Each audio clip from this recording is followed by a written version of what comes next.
أعوذ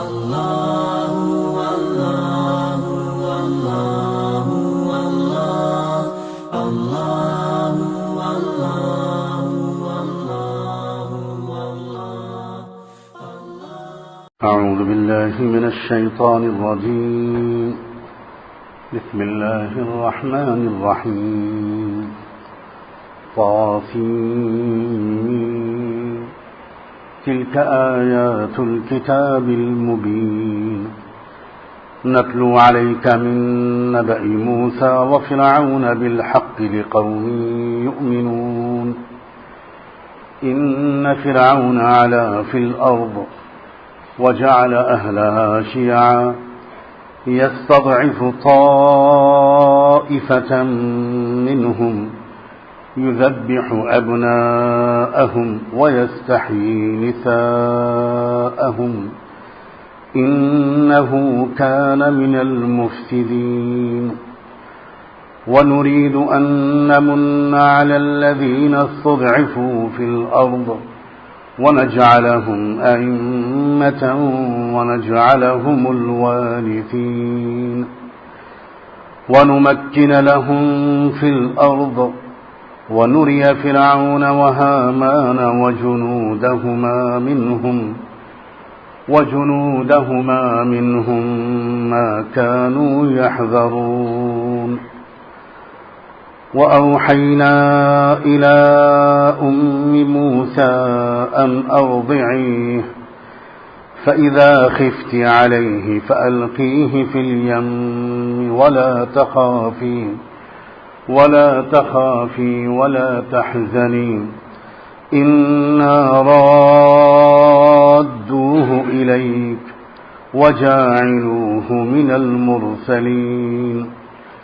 فالتقطه آل فرعون ليكون لهم عدوا وحزنا إن فرعون وهامان وجنودهما كانوا خاطئين.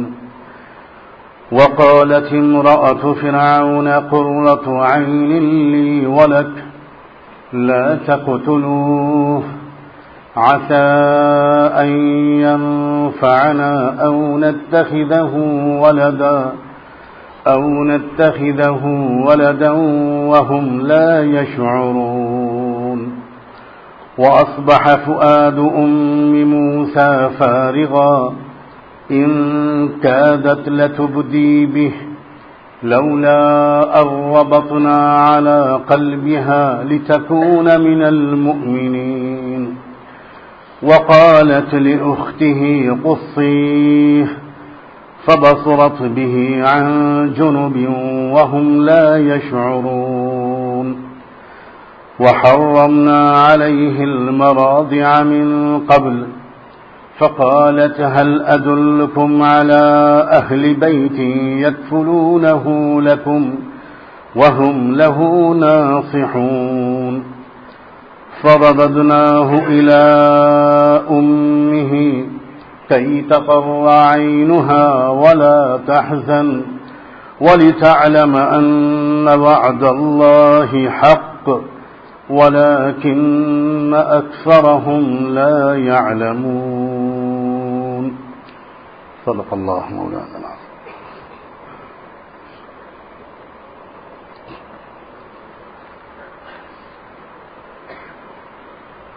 اٹھاسی آیتوں پر مشتمل یہ سورہ قصص ہے.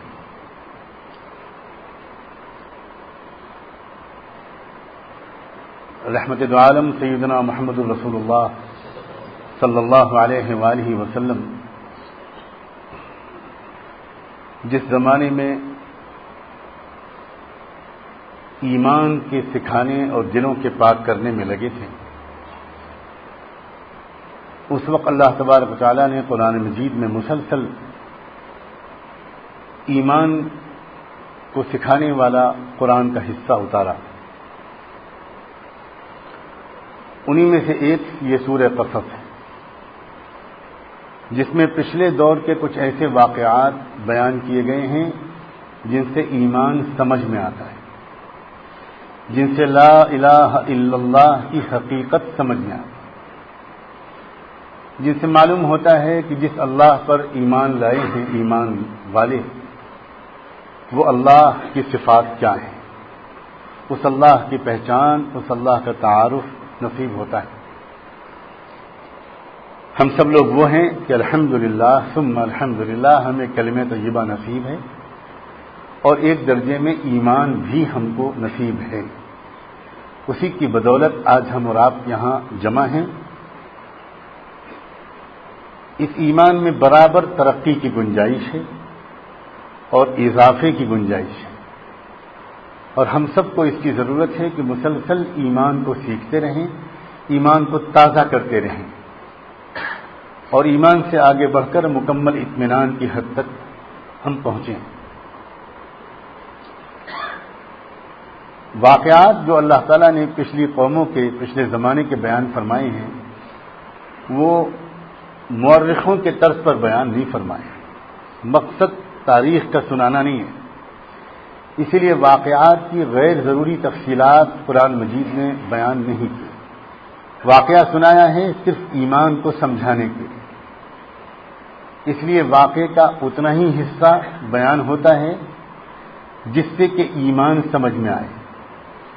واقعے کی غیر ضروری تفصیلات کا بعض وقت ایک نقصان یہ ہوتا ہے کہ ذہن کی توجہ جزیات میں لگ جاتی ہے اور ایمان کے اصل پیغام نظروں سے اوجھل ہو جاتا ہے۔ اللہ تعالیٰ نے بڑا کرم فرمایا کہ واقعات کی غیر ضروری تفصیلات قرآن مجید میں بیان نہیں فرمائے۔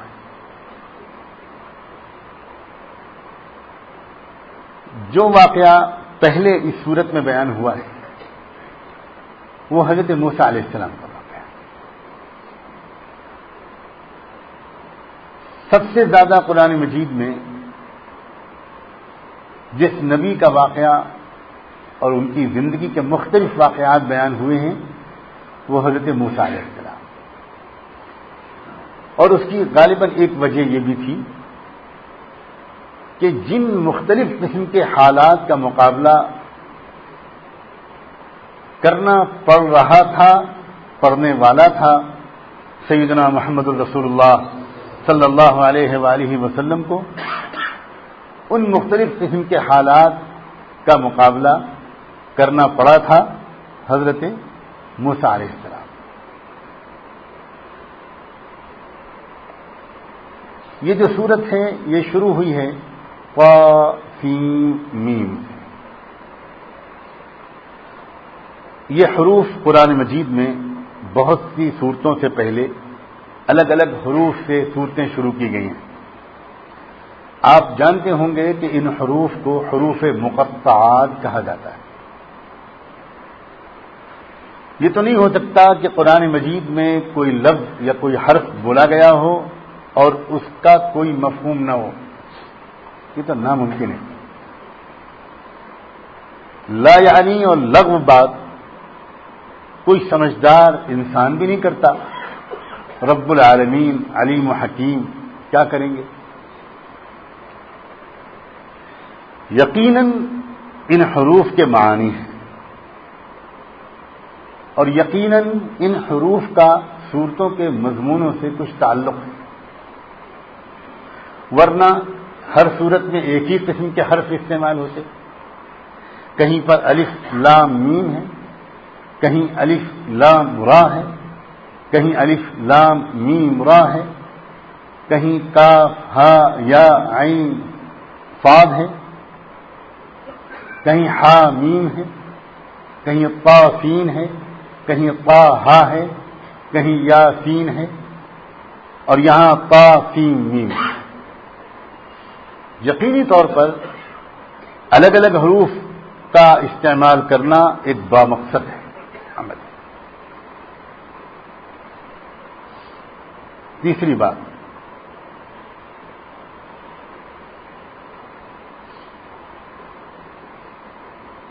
قرآن مجید کے علوم ناقابل تصور ہیں، بے انتہا ہیں۔ بے شک قرآن مجید سے زندگی کا اصول سیکھنا یا ہدایت لینا، نصیحت لینا یہ آسان ہے. اس اعتبار سے قرآن مجید کے سمجھنے میں دشواری نہیں ہے. لیکن قرآن کے ایک ایک حرف میں ایسے علوم ہیں کہ جن کو سمجھنا آسان کام نہیں. عام طور پر دونوں چیزوں میں خلط ملط ہوتا ہے. جب کچھ لوگ یہ کہتے ہیں کہ قرآن مجید کا سمجھنا اور سمجھانا ہر کس و ناقص کے بس کی بات نہیں ہے، تو بہت سے لوگوں کو جن کے دلوں میں قرآن کے سمجھنے کا اللہ نے شوق رکھا ہے، اور یہ بڑا قابل قدر شوق ہے، جن کے سینوں میں یہ شوق نہیں ہے ان کے سینوں میں بھی اللہ کرے کہ یہ شوق پیدا ہو. ان کو یہ اشکال ہوتا ہے کہ قرآن مجید میں تو کہا جا رہا ہے کہ ہم نے قرآن کو آسان بنایا، وَلَقَدْ يَسَّرْنَا الْقُرْآنَ، اور یہ مولوی لوگ اس میں اتنی شرطیں لگاتے ہیں کہ جب تک کوئی 20 سال مدرسے میں نہ پڑھے جب تک قرآن مجید کو نہیں سمجھ سکتا. تو ایسا لگتا ہے کہ ان لوگوں نے اپنی دکانوں کو محفوظ رکھنے کے لیے عام مسلمانوں کو قرآن مجید کے سمجھنے سے روک رکھا ہے. اللہ نیتوں کا جاننے والا ہے. جس نے اس مقصد کے خاطر اس طرح کی کوئی بات کہی ہوگی اللہ اس سے نبٹ لے گا. لیکن بات اعتدال کی ہے، بات درمیان کی ہے. قرآن مجید سے اپنی زندگی کو بدل ڈالنا، تقوی اختیار کرنا، اتباع سنت اختیار کرنا، سچ بولنا، امانت داری اختیار کرنا، جھوٹ چھوڑ دینا، یہ آسان ہے. اس کے لیے کسی بہت علمی کمال کی ضرورت نہیں ہے. کس کو نہیں معلوم کہ قرآن مجید یہ کہتا ہے کہ سچ بولا کرو، جھوٹ نہ بولا کرو. اس پر یہ معلوم کرنا بہت آسان ہے. تو جہاں تک نصیحت کے لیے، زندگی کو بدلنے اور اصلاح کے لیے قرآن کا کو اللہ نے واقعی بہت آسان بنایا. قرآن میں یہ نہیں کہا گیا کہ اصلاح تب تک نہیں ہوگی جب تک کہ تم دنیا کو چھوڑ کر جنگل میں جا کر سنیاس لے کر زندگی نہیں گزارو، یہ نہیں کہا گیا. لیکن اگر کوئی یہ کہتا ہے کہ اللہ ہم نے قرآن کو آسان بنایا اور اس کا مطلب یہ ہے کہ ہر شخص قرآن مجید کی تفسیر بیان کرنے لگے، تو یہ تو کامن سینس کے بھی خلاف ہے. جس نے اردو ادب نہ پڑھا ہو اور جس نے اردو شاعری اور اردو نثر نہ پڑھی ہو اور سال ہاں سال اردو ادب کے ماہرین کی شاگردی اختیار نہ کی ہو، وہ غالب کے کلام کی تشریح کر سکتا ہے. وہ غالب کی غزل تو سنا سکتا ہے لیکن غالب کے کلام کی تشریح نہیں کر سکتا. لکھنؤ کے ایک مشاعرے میں ایک نوجوان شاعر بہت عمدہ ترنم کے ساتھ غالب کی غزل سنا رہے تھے، اور میں بہت مروب اور متاثر ہو رہا تھا کہ لکھنؤ اور یو پی میں تو اردو ختم ہو گئی. اب تو علماء کے اولادیں بھی ہندی میں اپنا نام لکھتی ہیں. تو یہ کون کالج کا پڑھا ہوا نوجوان ہے جو اتنی بہترین اردو تلفظ کے ساتھ غالب کی غزل سنا رہا ہے؟ جب وہ اپنی غزل سنا کر نیچے بیٹھے تو میں نے ان کو بلایا. میں نے کہا ذرا وہ ڈائری آپ دکھائیں جس سے آپ غالب کی غزل سنا رہے. تو انہوں نے ڈائری کو اس طرح چھپایا جیسے کوئی پولیس والے اپنی ڈائری چھپاتے. اصرار کرنے پر انہوں نے وہ ڈائری مجھے جب دکھائی تو وہ ہندی میں غزل لکھی ہوئی تھی. تو جب غالب کے اور شیکسپیئر کے کلام کو اردو اور انگریزی کے ادب کو سمجھے بغیر اس میں کوئی ہاتھ نہیں لگا سکتا، تو کیا اللہ کے کلام کی تشریح ہی ایک کھیل ہے کہ جو چاہے اس کی تشریح کرے؟ غلط بات ہے. یہ درمیان کی بات ہے. چنانچہ قرآن مجید کے بہت ہی نازک اور پر اسرار علوم میں ایک یہ ہے کہ جو حروف صورتوں سے پہلے آئے ہیں ان حروف کے کیا معنی ہیں اور ان حروف کا صورتوں سے کیا تعلق ہے، صورتوں کے موضوعات سے کیا تعلق. بڑا دلچسپ، بڑا نازک، بڑا پرخطر اور بہت گہرا مضمون ہے.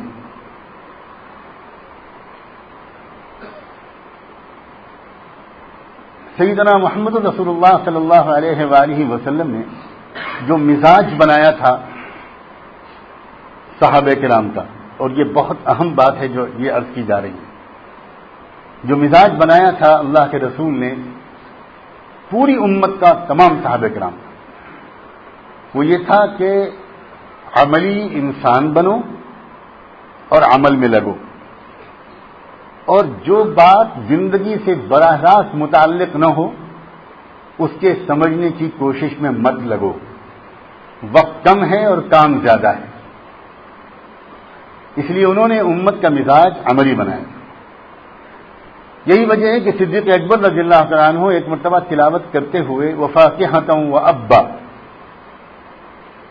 اس کی تشریح میں الجھ گئے کہ ابن کا کیا مطلب ہے۔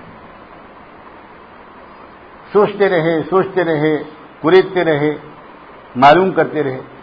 اچانک ان کو اس بات کا خیال آیا کہ قرآن پر عمل کرنے اور اللہ کی معرفت اور قرب حاصل کرنے میں ابن کے معنی کا جاننا بالکل ضروری نہیں ہے۔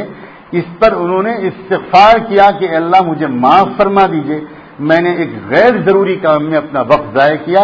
اگر واضح لفظ بولنا، اگر اس لفظ کا مطلب جاننا ضروری ہوتا تو آپ خود بہت واضح لفظ بولتے۔ آپ نے اگر اس لفظ کو ایسا بولا ہے جس کے معنی مجھے نہیں معلوم تو مجھے آگے بڑھ جانا چاہیے، اپنے کام میں لگنا چاہیے، آپ کو راضی کرنے کی کوشش میں لگنا چاہیے، اس کھود کرید میں نہیں لگنا چاہیے۔ جس کا دل چاہے وہ یہ تنقید کرے کہ حضرت صدیق اکبر کا مزاج علمی نہیں تھا، ہمارا ہے، ان کا مزاج تحقیقی نہیں تھا، ہمارا ہے، ان کا مزاج ریسرچ کا نہیں تھا، ہمارا ہے۔ جس کا جی چاہے وہ یہ کہے اور اپنی عاقبت میں اس جملے کا انجام وہ خود دیکھ لے گا۔ اور اس کا مطلب صاف یہ ہے کہ صدیق اکبر نے اس مزاج نبوت کے زیر سایہ تربیت پانے کے نتیجے میں ایک بات یہ سمجھی تھی کہ جو باتیں کہیں پر کوئی اٹکے اور ان کا عملی زندگی سے تعلق نہ ہو ان کی تحقیق میں مت الجھو۔ چنانچہ حضور اکرم صلی اللہ علیہ وآلہ وسلم نے ان حروف مقطعات کی کبھی تفسیر بیان نہیں کی، کبھی تشریح نہیں، بلکہ عام طور پر ایک ایسا مفہوم صحابہ کے درمیان رائج ہو گیا کہ اللہ اعلم بمرادہ، ہن اسرار بین اللہ و بین الرسول۔ یہی جملے ہیں جو صدیق اکبر سے سیدنا عبداللہ ابن عباس کے صحیح سند کے ساتھ منقول ہیں کہ ہمیں نہیں معلوم کہ ان حروف کا کیا مطلب ہے، الف لام میم کا کیا مطلب ہے ہمیں نہیں معلوم، اللہ بہتر جانے۔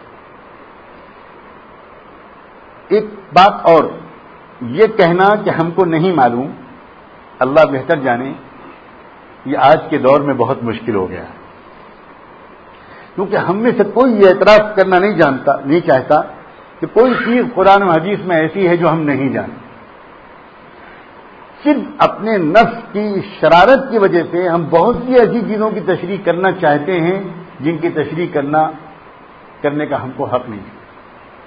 صحابہ کرام جھوٹ بول کر اپنے عالم ہونے کی دھاگ بٹھانا نہیں چاہتے، اس لیے وہ صاف صاف کہتے تھے کہ ان کا مطلب ہم کو نہیں معلوم۔ امام مالک رحمۃ اللہ علیہ سے 40 مسائل پوچھے گئے اور 40 میں سے 36 کے بارے میں انہوں نے کہا لا ادری، میں نہیں جانتا۔ آج ہمارا حال یہ ہو گیا ہے کہ ہمیں بعض وقت کوئی مسئلہ تحقیق کے ساتھ نہیں معلوم ہوتا، پھر بھی ہم اس کا جواب دیتے ہیں، اور خصوصاً اگر مجمع میں کسی نے پوچھ لیا تب تو جواب دینا بہت ضروری ہوتا ہے، اس لیے کہ اس وقت اگر ہم نے یہ کہہ دیا کہ مجھے نہیں معلوم تو ہمارے کچھ گاہک کم ہو جائیں گے، نقصان ہو جائے گا۔ اللہ تعالیٰ اس قسم کی نفس کی شرارتوں سے حفاظت میں رکھے۔ طا سین میم، اللہ بہتر جانے کہ اس کا کیا مراد ہے اور اللہ بہتر جانے کہ اس سورت سے اس کا کیا تعلق ہے۔ اتنا اشارہ امام راضی رحمۃ اللہ علیہ جیسے مفسرین نے کیا کہ جن صورتوں میں اللہ تبارک و تعالیٰ کی طاقت کا ذکر ہے، قوت کا ذکر ہے، قدرت کا ذکر ہے، کمزوروں کی مدد کرنے کا ذکر ہے اور بڑے بڑے مغروروں کا غرور چکنا چور کرنے کا ذکر ہے، ان سب صورتوں کی شروعات حرف طا سے ہوتی ہے۔ اب یہ ایک عجیب و غریب قسم کے علم کی طرف اشارہ ہے۔ میں نہیں چاہتا کہ ان غیر ضروری باتوں کو زیادہ نقل کیا جائے، میں نے صرف اشارہ کیا ہے ایک پہلو کی طرف کہ ائمہ امت نے، علماء امت نے غور کیے ہیں، بہت محنتیں کی ہیں، مختلف علوم حاصل کیے ہیں. عربی زبان وہ زبان ہے جس میں الفاظ کے معنی تو ہوتے ہی ہیں، حروف کے بھی معنی ہوں. بہت مالدار زبان ہے انگریزی عربی. اور باقی انگریزی اور یورپ کی زبانیں تو بیچاری غریب ہیں، ان کو تو زکوٰۃ کا مستحق مانتا ہوں. عربی والوں کو چاہیے کہ وہ زبان کی زکوٰۃ نکالا کریں اور ان کو دیا کریں. حروف کے معنی تو انگریزی میں کیا ہوتے ہیں، لیکن عربی زبان میں حروف کے بھی معنی ہوتے ہیں. بہرحال یہ ایک الگ علم ہے، علوم لغت عربیہ سے متعلق علم ہے. یہ اس کو فقہ اللغت میں پڑھایا بھی جاتا ہے کہ حروف کے معنی کیا ہوتے ہیں. پھر حروف کے معنی کے علاوہ جس حرف کے ساتھ دوسرا حرف جوڑ دیا جائے تو کیا معنی پیدا ہوتا ہے، اور ان دو حرفوں کے ساتھ تیسرا اگر فلاں حرف جڑ جائے تو کیا معنی پیدا ہوتے ہیں. بہت ہی خوبصورت علم ہے یہ عربی زبان کا. چنانچہ بعض علماء نے ان علوم لغت کے ترقی پانے کے بعد اور ان کے مدون ہونے کے بعد اس کی مدد سے ان حروف کے سمجھنے کی کوشش کی، لیکن ساتھ ساتھ یہ بھی لکھ دیا کہ یہ ہمارے اندازے ہیں. ان علوم میں جو اب ترقی ہو رہی ہے ان پر غور کر کے، اللہ کی نعمت ہیں وہ علوم، ان کو استعمال نہ کرنا بھی ایک گناہ ہوگا. ہم نے اس لیے ڈرتے ڈرتے ان علوم کا استعمال کر کے ان حروف کے معنی بتانے کی کوشش کی ہے. لیکن خبردار کوئی صاحب یہ نہ سمجھیں کہ ہمارے نزدیک ان حروف کے یہ معنی متعین ہیں. تمام ان علماء نے بھی جنہوں نے حروف کے معنی لکھنے کی جسارت کی ہے، انہوں نے یہ بھی کہہ دیا ہے کہ یہ ہمارے اندازے ہیں. اللہ عالم بمراد، اللہ ہی بہتر جانے. تلک آیات الکتاب المبین، یہ مضامین جو آپ پر اے محمد اتارے جا رہے ہیں یہ ایک واضح کتاب کی آیات ہیں. نتلو علیک من نبأ موسیٰ وفرعون بالحق لقوم یؤمنون.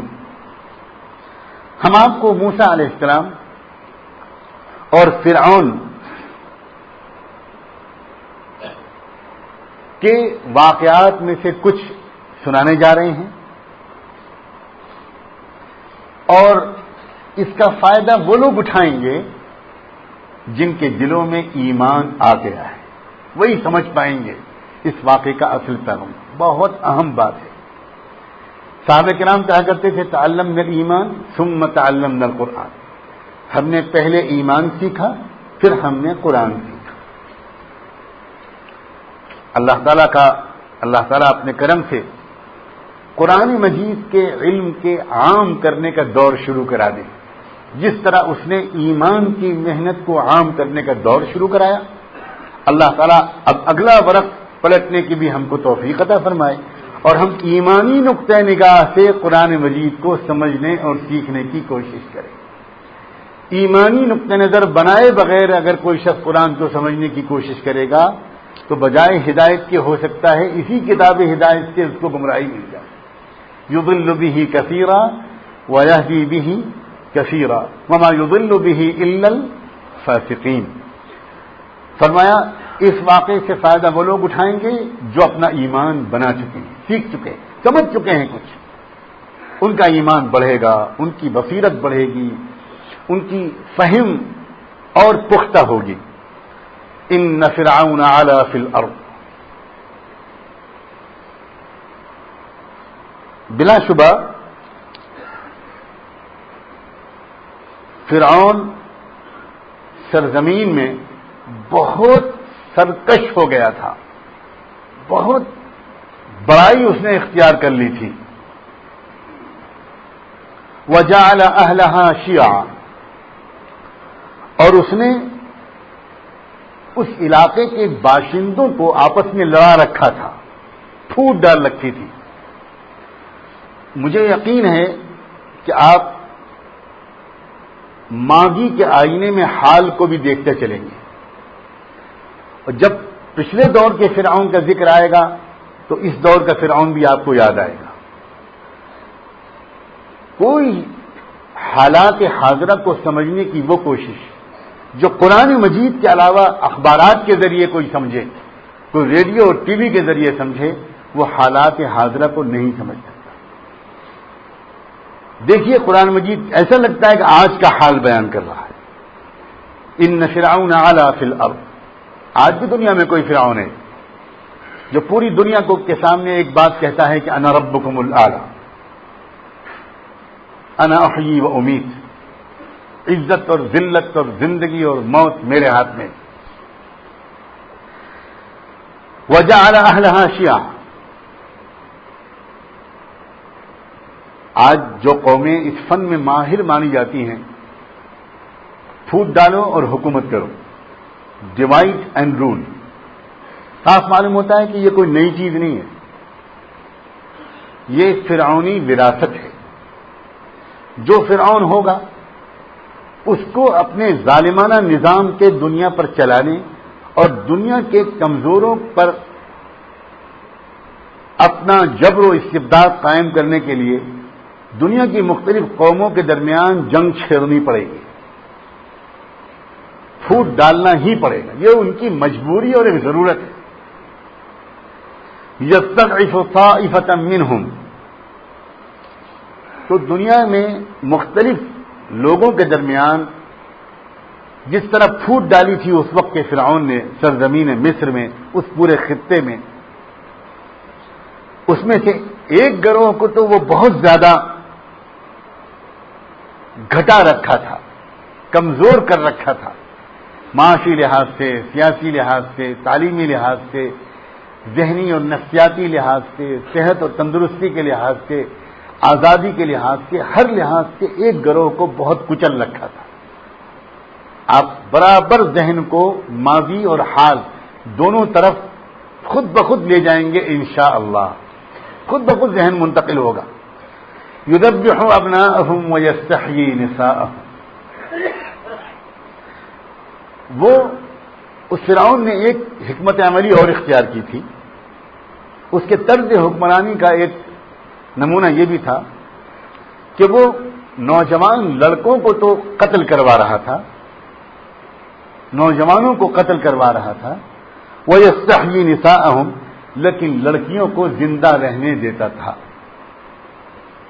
اب اس میں کوئی کہنا چاہے تو یہ کہہ لے کہ آج کا فرعون لڑکیوں کے ساتھ بھی وہی سلوک کر رہا ہے جو لڑکوں کے ساتھ کرتا تھا، اور کوئی کہنا چاہے تو وہ کہہ لے کہ جو مرد خود عورتوں کی طرح اپنی شکل صورت بنا لیتے ہیں ان مردوں سے آج کے فرعون کو کوئی جھگڑا نہیں۔ مجھے لگتا ہے آپ لوگ سمجھے نہیں بات، ورنہ مسکراتے ضرور۔ جن مردوں نے خود عورت پناہ پسند کیا ہے ان سے ان کو زیادہ شکایت نہیں ہے، لیکن جو دور سے دیکھتے ہی مکمل مرد نظر آتے ہیں ان سے اس کو بہت گھبراہٹ ہے۔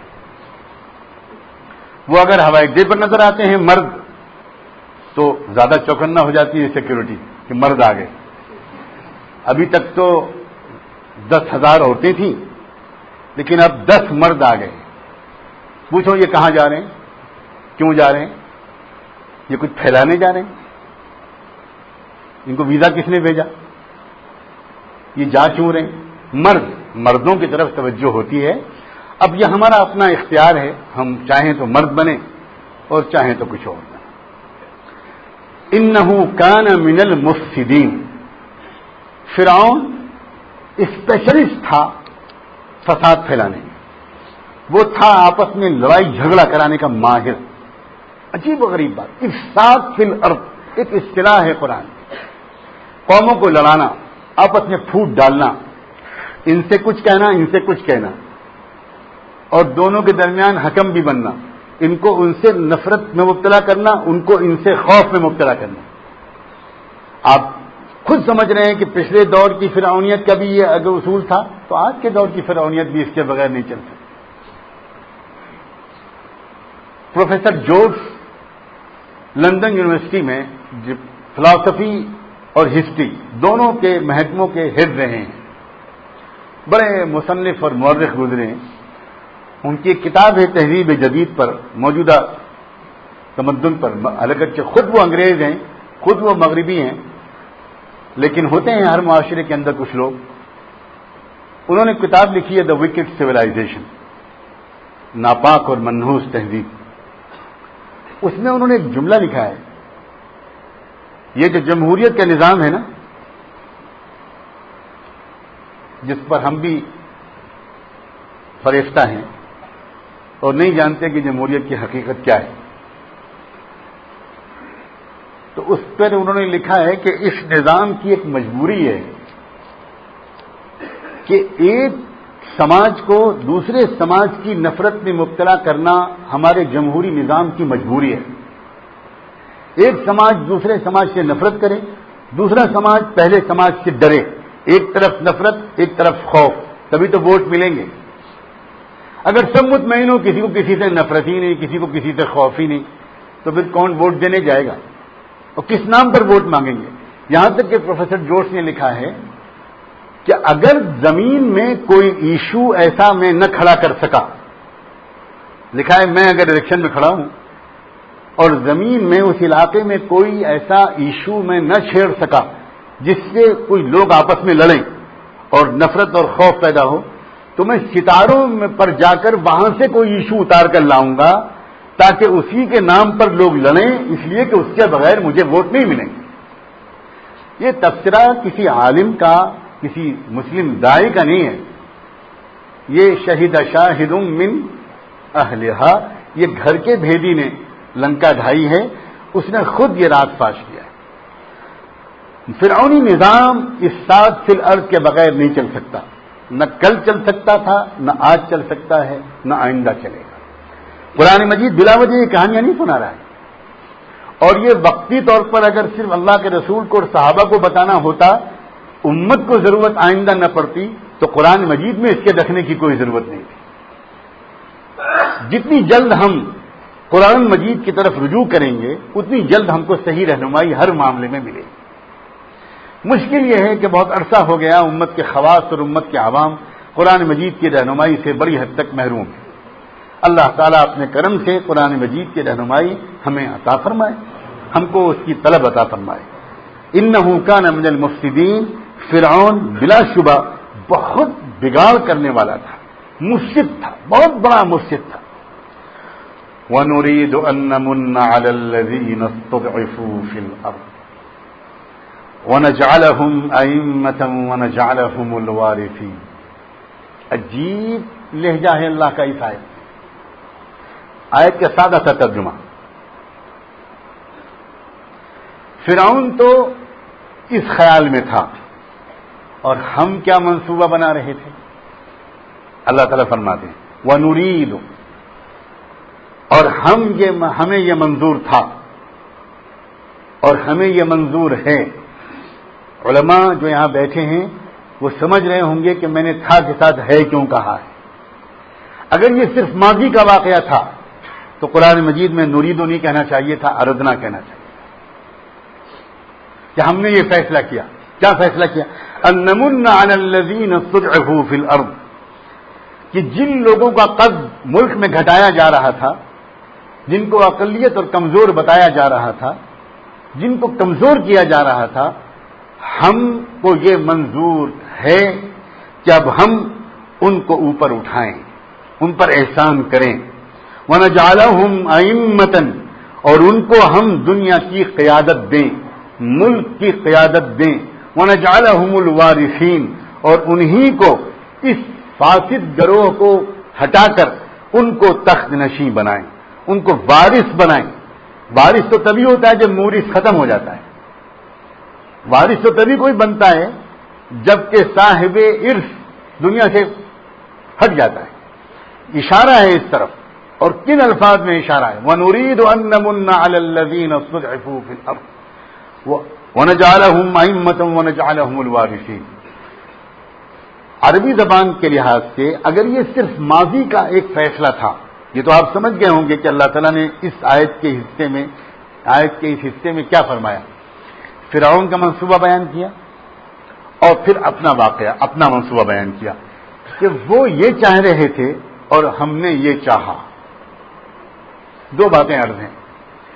ہم نے یہ چاہا، اس کے لیے عربی زبان میں وَنُرِيدُ کہنا مناسب نہیں تھا، بلکہ زیادہ مناسب کیا تھا؟ وَأَرَدْنَا، ماضی میں، یعنی ماضی کا واقعہ ہے۔ لیکن اللہ تعالیٰ یہ اشارہ کرنا چاہ رہے ہیں کہ یہ ایک بار ماضی کا واقعہ نہیں ہے، یہ تاریخ بار بار اپنے آپ کو دہرائے گی۔ آنے والے زمانے کے بھی فرعون وہی منصوبہ بنائیں گے جو اس دور کے فرعون نے بنایا تھا، اور اس دور میں بھی ہم وہی منصوبہ بنائیں گے، اس منصوبے کو دہرائیں گے جو ہم نے ماضی کے فرعون کے ساتھ دہرایا۔ اسی لیے ایک مضارع کا صیغہ استعمال فرمایا جس میں حال اور مستقبل دونوں آتا ہے۔ وَنُرِيدُ أَن نَّمُنَّ عَلَى الَّذِينَ اسْتُضْعِفُوا فِي الْأَرْضِ۔ جو لوگ قرآن مجید کے ذریعے سے حالات کو سمجھتے ہیں، ان کا تاثر موجودہ حالات کے سلسلے میں بالکل مختلف ہے۔ جتنا زیادہ حالات بگڑتے چلے جا رہے ہیں، قرآن کے ذریعے سمجھنے والوں کی امیدیں اتنی ہی بڑھتی چلی جا رہی ہیں، حوصلے اتنے ہی بڑھتے چلے جا رہے ہیں۔ رات کا اندھیرا جتنا بڑھتا چلا جاتا ہے، صبح روشن اتنی ہی قریب ہوتی چلی جاتی ہے۔ اور جو لوگ غیبی نظام کو نہیں سمجھتے، قرآن کے بتائے ہوئے نظام خدابندی کو نہیں سمجھتے، وہ روزانہ کی خبریں پڑھتے ہیں اور ڈپریس ہوتے چلے جاتے ہیں، مایوس ہوتے چلے جاتے ہیں۔ انہی کی ہمتیں پست ہوتی ہیں جو میڈیا کے ذریعے حالات کو سمجھتے ہیں، قرآن کے ذریعے حالات کو نہیں سمجھتے، انہی کی ہمتیں پست ہوتی ہیں۔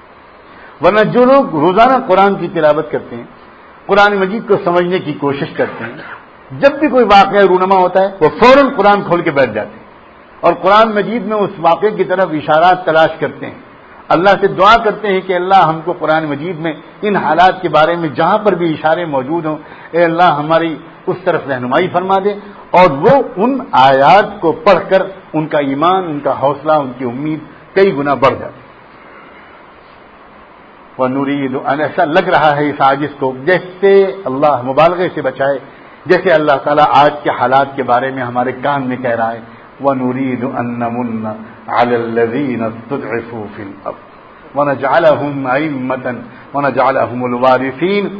پوری دنیا کی سب سے کمزور علاقے، امت کا جو سب سے کمزور، مظلوم، بے بس، محصور طبقہ جو ہے، وہی دنیا کے اندر آئندہ پورے آنے والے دنوں میں تاریخ کا ورق پلٹنے کی تیاری کر رہا ہے۔ دنیا کی طاقتور ترین قوموں کی فوجیں دنیا کی کمزور ترین قوموں کے سامنے سے بھاگنے کا راستہ تلاش کر رہی ہے۔ وَنُرِيدُ أَن نَّمُنَّ عَلَى الَّذِينَ اسْتُضْعِفُوا فِي الْأَرْضِ۔ اب پچھلے ہی دور کے واقعات جب کوئی بیان کرنے والا بیان کرتا ہے تو شیطان ہمارے دل میں وسوسہ ڈالتا ہے کہ بچپن سے ابھی تک قوم عاد، قوم سمود اور فرعون اور حامان اور قارون کے واقعات سن رہے ہیں، آخر وہ اللہ کی مدد اب کیوں نہیں آتی؟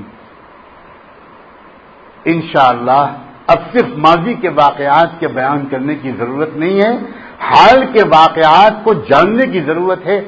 اب یہ الگ بات ہے کہ ہم کو کوئی فرصت ہی نہیں ہے کاروبار سے اور میچ دیکھنے سے، ہمیں پتہ ہی نہیں ہے، لیکن آپ جانیں اور میں جانوں یا نہ جانوں، پتا پتا، بوٹا بوٹا، حال ہمارا جانے ہے، جانے نہ جانے، گل ہی نہ جانے، باغ تو سارا جانے۔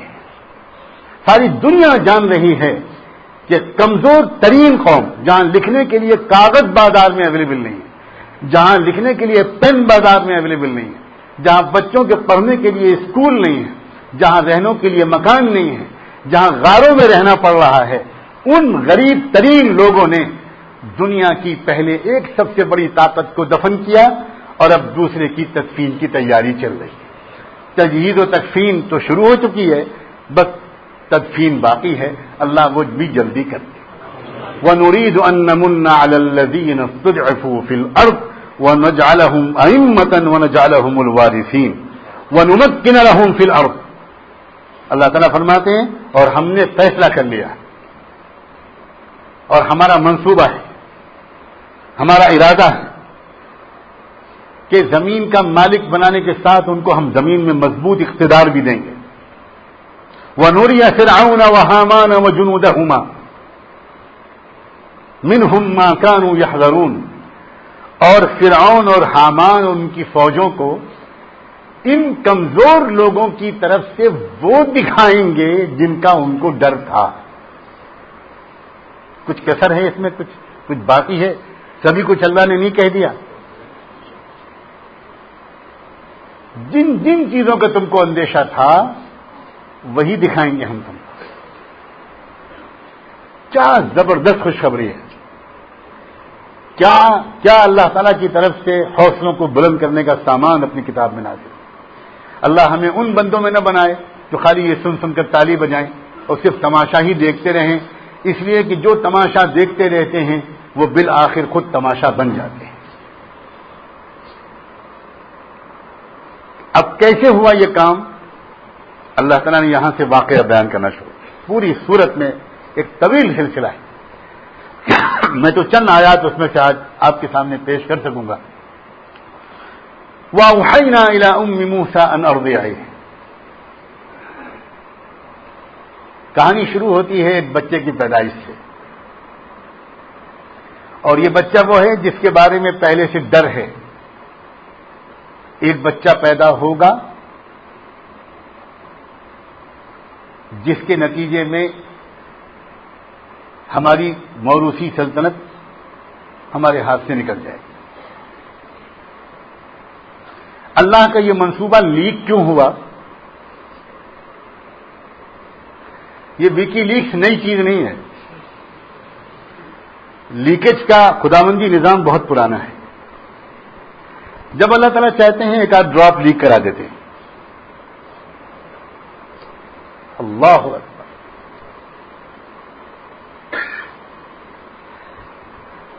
مہاراج پنڈت جی آئے فرعون کے پاس. انہوں نے کہا کہ ہمارے نشتروں کا یہ بتانا ہے، ستاروں کا یہ بتانا ہے کہ ایک بچہ پیدا ہوگا اس قوم میں، اور اس بچے کو کے نتیجے میں آگے چل کر سب کچھ الٹ پلٹ ہو جائے. فرعون نے کہا یہ تو بہت آسان کام، اس کے لیے مہاراج آپ کو پریشان ہونے کی کیا ضرورت؟ میں بچوں کو زندگی میں رہنے دوں، میں فیملی پلاننگ کرواؤں، بچے زندہ ہی نہیں رہے. میں حکم دے دوں گا کہ اس قوم کا ہر بچہ مار دیا جائے. اب اس زمانے کے فرعون نے اس زمانے کے اعتبار سے بچوں کے قتل کا سامان کیا تھا. آج جن علاقوں میں اس طرح کے قتل کا سامان ہے اس طرح بھی کر سکتا ہے فرعون، اور کر رہا ہے آج کا فرعون. اور ورنہ اور بھی ترکیبیں ہیں جس کو اکبر الہ آبادی نے بہت پہلے بھانپ لیا تھا. یوں قتل سے بچوں کے وہ بدنام نہ ہوتا، افسوس کہ فرعون کو کالج کی نہ سوچی. وہ اسکول کالج کھول دیتا، اپنے آپ بچے جو ہیں مخنث بن جاتے. ان کے اندر مردانگی ختم ہو جاتی، غیرت ختم ہو جاتی، صحیح اور غلط کا امتیاز ختم ہو جاتا. یہ خود اسی فرعونی تہذیب کے اندھے مقلد بن جاتے.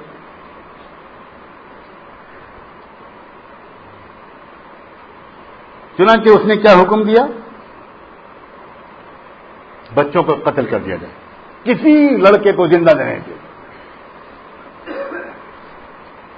اللہ تعالیٰ یہ کر سکتا تھا کہ یہ خبر اللہ کے منصوبے کی کسی بھی ذریعے سے فرعون تک نہ پہنچتی. لیکن اللہ کی طاقت پھر کیسے ظاہر ہوتی؟ اللہ تو مسٹر فرعون کا مذاق اڑوانا چاہتا تھا نا. تو یہ خبر پہنچی تاکہ وہ جو کچھ کر سکتا ہے کر لے اللہ کے منصوبے کو روکنے کے سلسلے میں.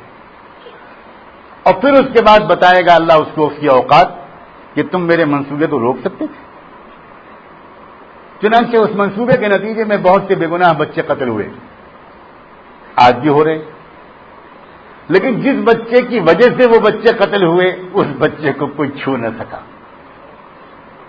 اس لیے کہ وہی ہوتا ہے جو منظور خدا ہوتا.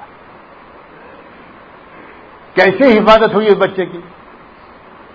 آج کے فرعون کی گود میں بھی پڑا ہے آج کا موسیٰ. کوئی بات نئی نہیں ہے.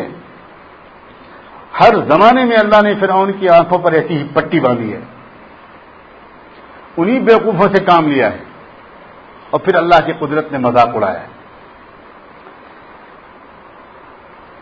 کیا ہوا؟ قرآن تاریخ کتاب نہیں ہے کہ وہ سنوار اور دن وار واقعات بیان کرے. اصل واقعہ فوراً بیان ہوا. بیچ کی کڑیاں خود ملا لیجئے. بیچ کی کڑیاں یہی ہیں کہ اور بچے قتل ہونے لگے. یہ بچہ پیدا ہو گیا، ماں ڈری کہ لڑکی ہوتی تو زندہ رہتی، بیٹا ہوا ہے، عام حالات میں بیٹے کے ہونے سے کتنی خوشی ہوتی، لیکن اب تو میں آج کی یا کل کی یا پرسوں کی بات ہے، اب تو یہ بچہ ذبح کر دیا جائے گا، کب میری گود سے چھین لیا جائے۔ ماں ڈر گئی، گھبرائی۔ وَأَوْحَيْنَا إِلَىٰ أُمِّ مُوسَىٰ أَنْ أَرْضِعِيهِ، اللہ تعالیٰ فرماتے ہیں اور ہم نے موسیٰ کی ماں کے پاس وحی بھیجی، پیغام بھیجا، اور یہ کہا موسیٰ سے کہلوایا ان ارضعی، کہ تم اس بچے کو دودھ پلاتی رہو۔ فَإِذَا خِفْتِ عَلَيْهِ فَأَلْقِيهِ فِي الْيَمِّ، جب تم کو ڈر لگنے لگے کہ اب یہ بچہ پکڑ لیا جائے گا، کچھ آثار تم کو ایسے نظر آئیں، تو تم اس وقت ایسا کرنا کہ بلا ڈرے ہوئے دریا میں ڈال دینا، دریائے نیل میں ڈال دینا۔ وَلَا تَخَافِي وَلَا تَحْزَنِي، بچے کی ہلاکت کے بارے میں ڈرنا مت، اور بچے کی جدائیگی پر غم بھی مت کرنا۔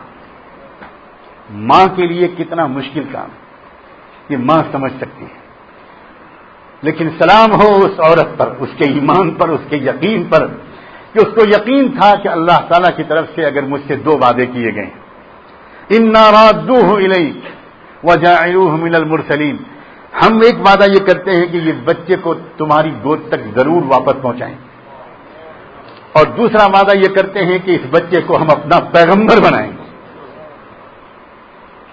میں پھر کہتا ہوں، دل سے سلام بھیجیے اس اللہ کی بندی پر، اس نے عورت کا مقام بلند کر دیا، اس ایک عورت نے۔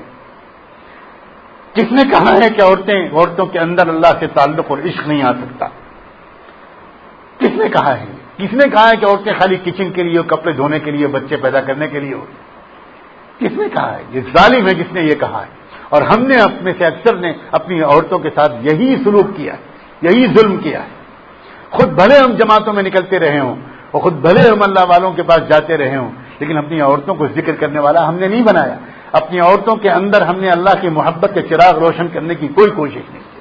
کل یہ عورتیں ہمارا دامن پکڑ سکتی ہیں، ورنہ جس عورت کو صحیح تربیت ملی ہے اس عورت نے دکھایا ہے، مردوں ہم تم سے بازی لے گئے ہیں بار بار، ورنہ یہ کوئی اتفاقی واقعہ نہیں تھا کہ سیدنا محمد الرسول اللہ صلی اللہ علیہ وآلہ وسلم پر ایمان لانے میں سبقت کا شرف ایک عورت کو پہلے ملا، مرد پیچھے رہ گئے، عورت پہلے ایمان لائی۔ سلام ہو ام المومنین بی بی خدیجہ الکبریٰ رضی اللہ عنہا پر۔ اور یہ بھی کوئی اتفاقی واقعہ نہیں تھا کہ مدینہ منورہ مکہ مکرمہ کی زمین پر جو پہلا خون بہا اور جو پہلی لاش تڑپی وہ بھی کسی مرد کی نہیں تھی، وہ یمن سے آئی ہوئی ایک بوڑھی سمیہ کی تھی۔ عورتوں نے کب دکھایا ہے کہ ہم خالی فیشن کے لوگ ہیں؟ مردوں کی بڑی ذمہ داری ہے ان عورتوں اور بچیوں کو ان کے ایمان کو نہ سکھانے پر، ورنہ عورتیں تو ذرا سی پھونک مارنے سے ان کا دل کا چراغ روشن ہو جاتا ہے۔ مردوں کو بہت مجاہدہ کرنا پڑتا ہے، عورتوں کو اتنا مجاہدہ نہیں کرنا پڑتا۔ میں یہ بات مسجد میں بیٹھ کر قرآن ہاتھ میں لے کر قسم کر کے کہہ سکتا ہوں، لیکن ہم ہی نے اپنی بچیوں کو رابعہ بصریہ نہیں بنایا، ہم نے ان کو فاطمہ اور عائشہ اور خدیجہ کے نقشے میں ڈھالنے کی وہ کوشش نہیں کی۔ ہمارے پاس اپنے بچوں کے پاس بیٹھنے کا وقت ہی نہیں ہے، اس لیے کہ ہم بہت مشغول ہیں، ذمہ دار ہم ہیں۔ حضرت ابراہیم علیہ السلام کا واقعہ مکمل نہیں ہوگا جب تک حضرت حاجرہ کی قربانی نہ بیان ہو، حضرت موسیٰ علیہ السلام کا واقعہ مکمل نہیں ہوگا جب تک ماں کی قربانی نہ بیان ہو، اور اسی لیے اللہ نے موسیٰ کا تذکرہ کرنے سے پہلے موسیٰ کی ماں کی قربانی کر دی۔ معمولی قربانی تھی، بچے کو اپنی گود سے نکال کر سمندر کی گود کے حوالے کر دیں۔ گود ماں کی زیادہ حفاظت کرتی ہے یا سمندر کی؟ مگر بھروسہ تھا اللہ پر، یقین تھا اللہ پر، ڈال دیا۔ فالتقطه آل فرعون ليكون لهم عدوا وحزنا۔ اس کے بعد کیا ہوا؟ اس کے بعد یہ ہوا کہ فرعون کے لوگوں نے موسیٰ کو سمندر سے نکال لیا۔ ذرا غور کیجئے، یہ بھی تو ہو سکتا تھا کہ وہ بہتا بہتا بہتا کہیں اور چلا جاتا، کسی کی نظر ہی نہ پڑتی، مگر اللہ کا منصوبہ تو کچھ اور تھا، اور جو ہوتا ہے دنیا میں وہ اللہ کے منصوبے کے تحت ہوتا ہے، کسی سپر پاور کے حکم سے نہیں ہوتا، اللہ کے حکم سے ہوتا ہے جو ہوتا ہے۔ کل بھی جو ہوتا تھا اللہ کے حکم سے ہوتا تھا، آج بھی جو ہو رہا ہے اللہ کے پراسرار منصوبے کے تحت ہو رہا ہے۔ اللہ کا منصوبہ ہے، پورا پلان ہے، ایک ماسٹر پلان ہے اللہ کا، جس کے تحت وہ ہو رہا ہے جو آج ہو رہا ہے۔ لیکن ہماری مصیبت یہ ہے، ہم ایک خطرے میں ہیں، چاروں طرف میڈیا جو ہمیں بتا رہا ہے، کیا وہ اللہ کے منصوبے کے طور پر بتا رہا ہے یا مخلوق کے منصوبے کے طور پر بتا رہا ہے؟ مسلسل ہمارے کام میں یہ بات ڈالی جا رہی ہے، امریکہ نے یہ کیا، فرانس نے یہ کیا، یورپ نے یہ کیا، یورپین یونین نے یہ کیا، اسرائیل نے یہ کیا، ہندوستان نے یہ کیا، فلاں نے یہ کیا، فلاں نے یہ کیا، فلاں نے یہ کیا، مسلسل یہ خوراک ڈالی جا رہی ہے، اور مسلسل سننے اور پڑھنے کے نتیجے میں ہم بھی سمجھنے لگے کہ یہ سب کر رہے ہیں، یہ کٹ پتلیاں ہیں، ان کٹ پتلیوں کو نچا تو اللہ رہے۔ ایمان کا تقاضا یہ ہے کہ یہ جتنے واقعات دنیا میں آج ہو رہے ہیں ان سب واقعات کو سنتے ہی ہم کہیں یہ اللہ کا منصوبہ ہو سکتا ہے، اور مل کر غور کریں اس کے پیچھے حکمت کیا ہے، اور مل کر غور کریں کہ ہمارے لیے اس میں کرنے کا کام کیا ہے۔ گزشتہ درس میں غالباً ساجد نے عرض کیا تھا کہ قرآن کے درس کی کیوں ضرورت ہے؟ اس لیے ضرورت ہے کہ قرآن زندہ کتاب ہدایت ہے، آج کے تازہ ترین حالات اور مسائل اور چیلنجز کا حل قرآن میں اور صرف قرآن میں موجود ہے۔ یہ بھی تو ہو سکتا تھا کہ بچہ بہتا بہتا کہیں اور چلا جاتا، مگر کیسے ہوتا؟ اللہ کا پلان تو یہ تھا، ہز میجسٹی کنگ فرعون کے یہاں ہی پلوانا ہے۔ چنانچہ اس فرعون کے عملے میں جو سیکورٹی کے لوگ ہوں گے، سمندر کی سیکورٹی کے لوگ ہوں گے، کوسٹل گارڈ ہوں گے، کوئی بھی ہوگا، قرآن تو آسانی سے کہتا ہے آل فرعون، انہوں نے اٹھایا۔ کیوں اٹھایا؟ لیکون لہم عدوا وحزنا، اس لیے کہ اللہ کا پروگرام یہ تھا کہ یہی موسیٰ، یہی بچہ آگے چل کر ان لوگوں کا سب سے بڑا دشمن بنے اور ان کے لیے تکلیف اور رنج کا سامان بنے۔ سبحان اللہ، اتفاقی واقعہ نہیں ہے کہ فلاں نے کسی کو پالا، کسی کو سپورٹ کیا، بعد میں وہی دشمن بن گیا، اتفاقی واقعہ نہیں ہے، اللہ کے منصوبہ ہے۔ تمہارے خرچے سے ہم پلوائیں گے اور پھر تم کو ٹھیک کریں گے، اس لیے کہ ہم ہیں۔ ان فرعون وہامان وجنودہما کانوا خاطئین، فرعون، حامان اور ان کی فوجوں نے زبردست غلطیاں کی۔ اللہ اکبر، میں اپنے کو روک رہا ہوں وقت کو بچانے کے لیے، ورنہ آج کے فرعون کی غلطیاں پڑھنا شروع کروں، جنگ عظیم اول سے، پھر جنگ عظیم دوم سے، پھر انقلاب فرانس سے، پھر نظام جمہوریت سے، پھر اقوام متحدہ سے، پھر اسرائیل کے ناپاک بچے کے، ناجائز بچے کے وجود میں لانے سے، قلب و جگر میں بسانے سے، اور وغیرہ وغیرہ وغیرہ۔ یہ سب جو نظر آ رہا ہے، ان کے اوپر پیٹرول کا قبضہ ہو گیا، اس پر بھی قبضہ ہو گیا، اس پہ بھی قبضہ ہو گیا، اور ورلڈ کرنسی ان کے ہاتھ میں اور پوری دنیا کے ہاتھ میں۔ ان فرعون وہامان وجنودہما کانوا خاطئین، اپنے ہی بنے ہوئے جال میں پھنستے چلے جا رہے ہیں، جس طرح فرعون اپنے ہی اٹھائے ہوئے پالے ہوئے بچے کے نتیجے سے آگے چل کر عدو و حزنا کا سامنا کرنا پڑا۔ سادہ سے لفظوں میں اللہ تعالیٰ فرماتے ہیں ان فرعون وہامان وجنودہما۔ آج بھی ایک ہے بڑا اور ایک ہے چھوٹا سا اس کا ساتھ دینے والا، سمجھ گئے ہوں گے آپ، ماشاء اللہ۔ ایک ہے فرعون، ایک ہے حامان، جو کہتا ہے وہ کہتا ہے یس سر، جی جی جی جی جی بالکل سر، اور ایک ہے ان سب دونوں کی اتحادی فوجیں، ان فرعون وہامان وجنودہما کانوا خاطئین۔ بالکل لگتا ہے آج کے حالات پر اللہ تعالیٰ تبصرہ فرما رہے، وقالت امرأة فرعون قرة عین لی ولک. اب یہ بچہ لایا گیا،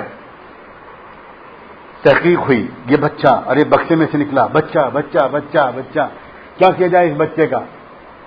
بات پہنچی فرعون تک. فرعون کی بیگم کو اور فرعون کو اس وقت تک اللہ نے زبردست منصوبے کے تحت لا ولد رکھا تھا.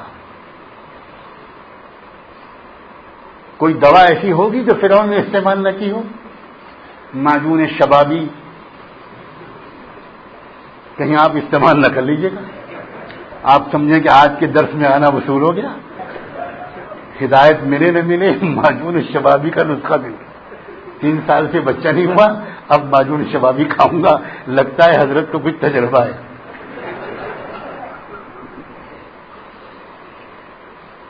کون سی دوا فرعون نے نہیں کھائی ہوگی اور کیا نہیں کیا ہوگا؟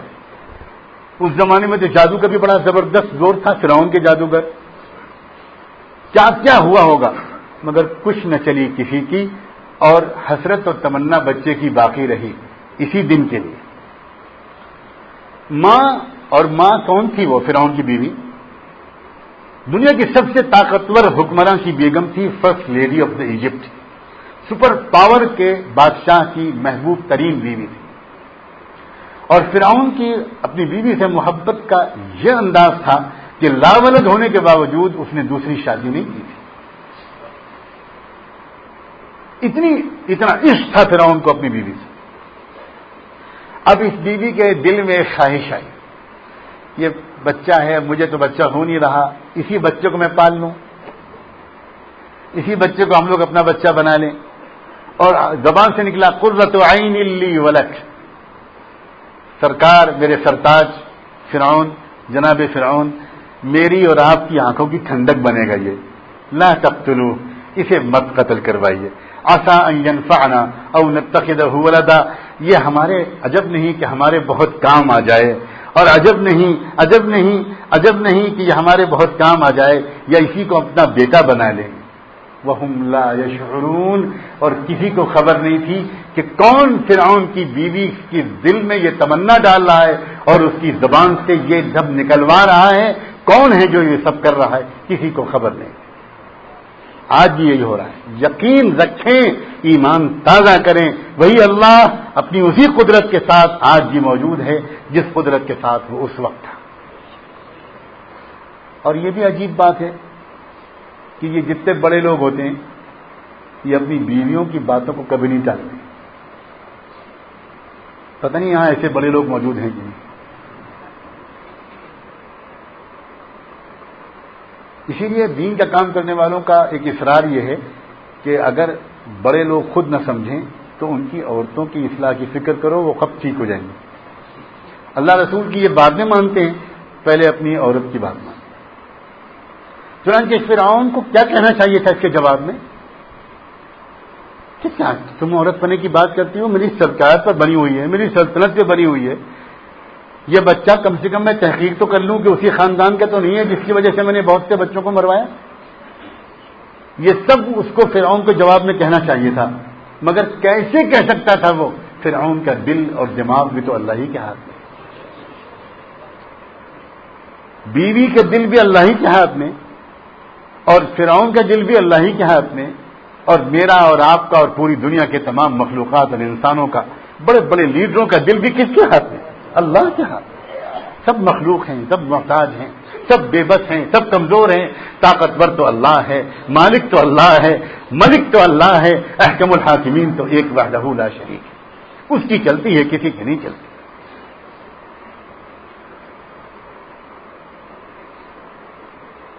وَأَصْبَحَ فُؤَادُ أُمِّ مُوسَىٰ فَارِغًا. ادھر تو یہ ہو رہا تھا، پال لیجئے، مت ہلاک کروائیے، ہمارے آنکھوں کی ٹھنڈک بنے گا. اور کیا عجب ہے کہ چونکہ اس بندی کے زبان سے یہ الفاظ نکلے اور نبی بننے والے اللہ کے محبوب بندے پر پہلی نگاہ محبت کی پڑی، اس عورت کی اپنائیت کی پڑی، نفرت کی نہیں پڑی.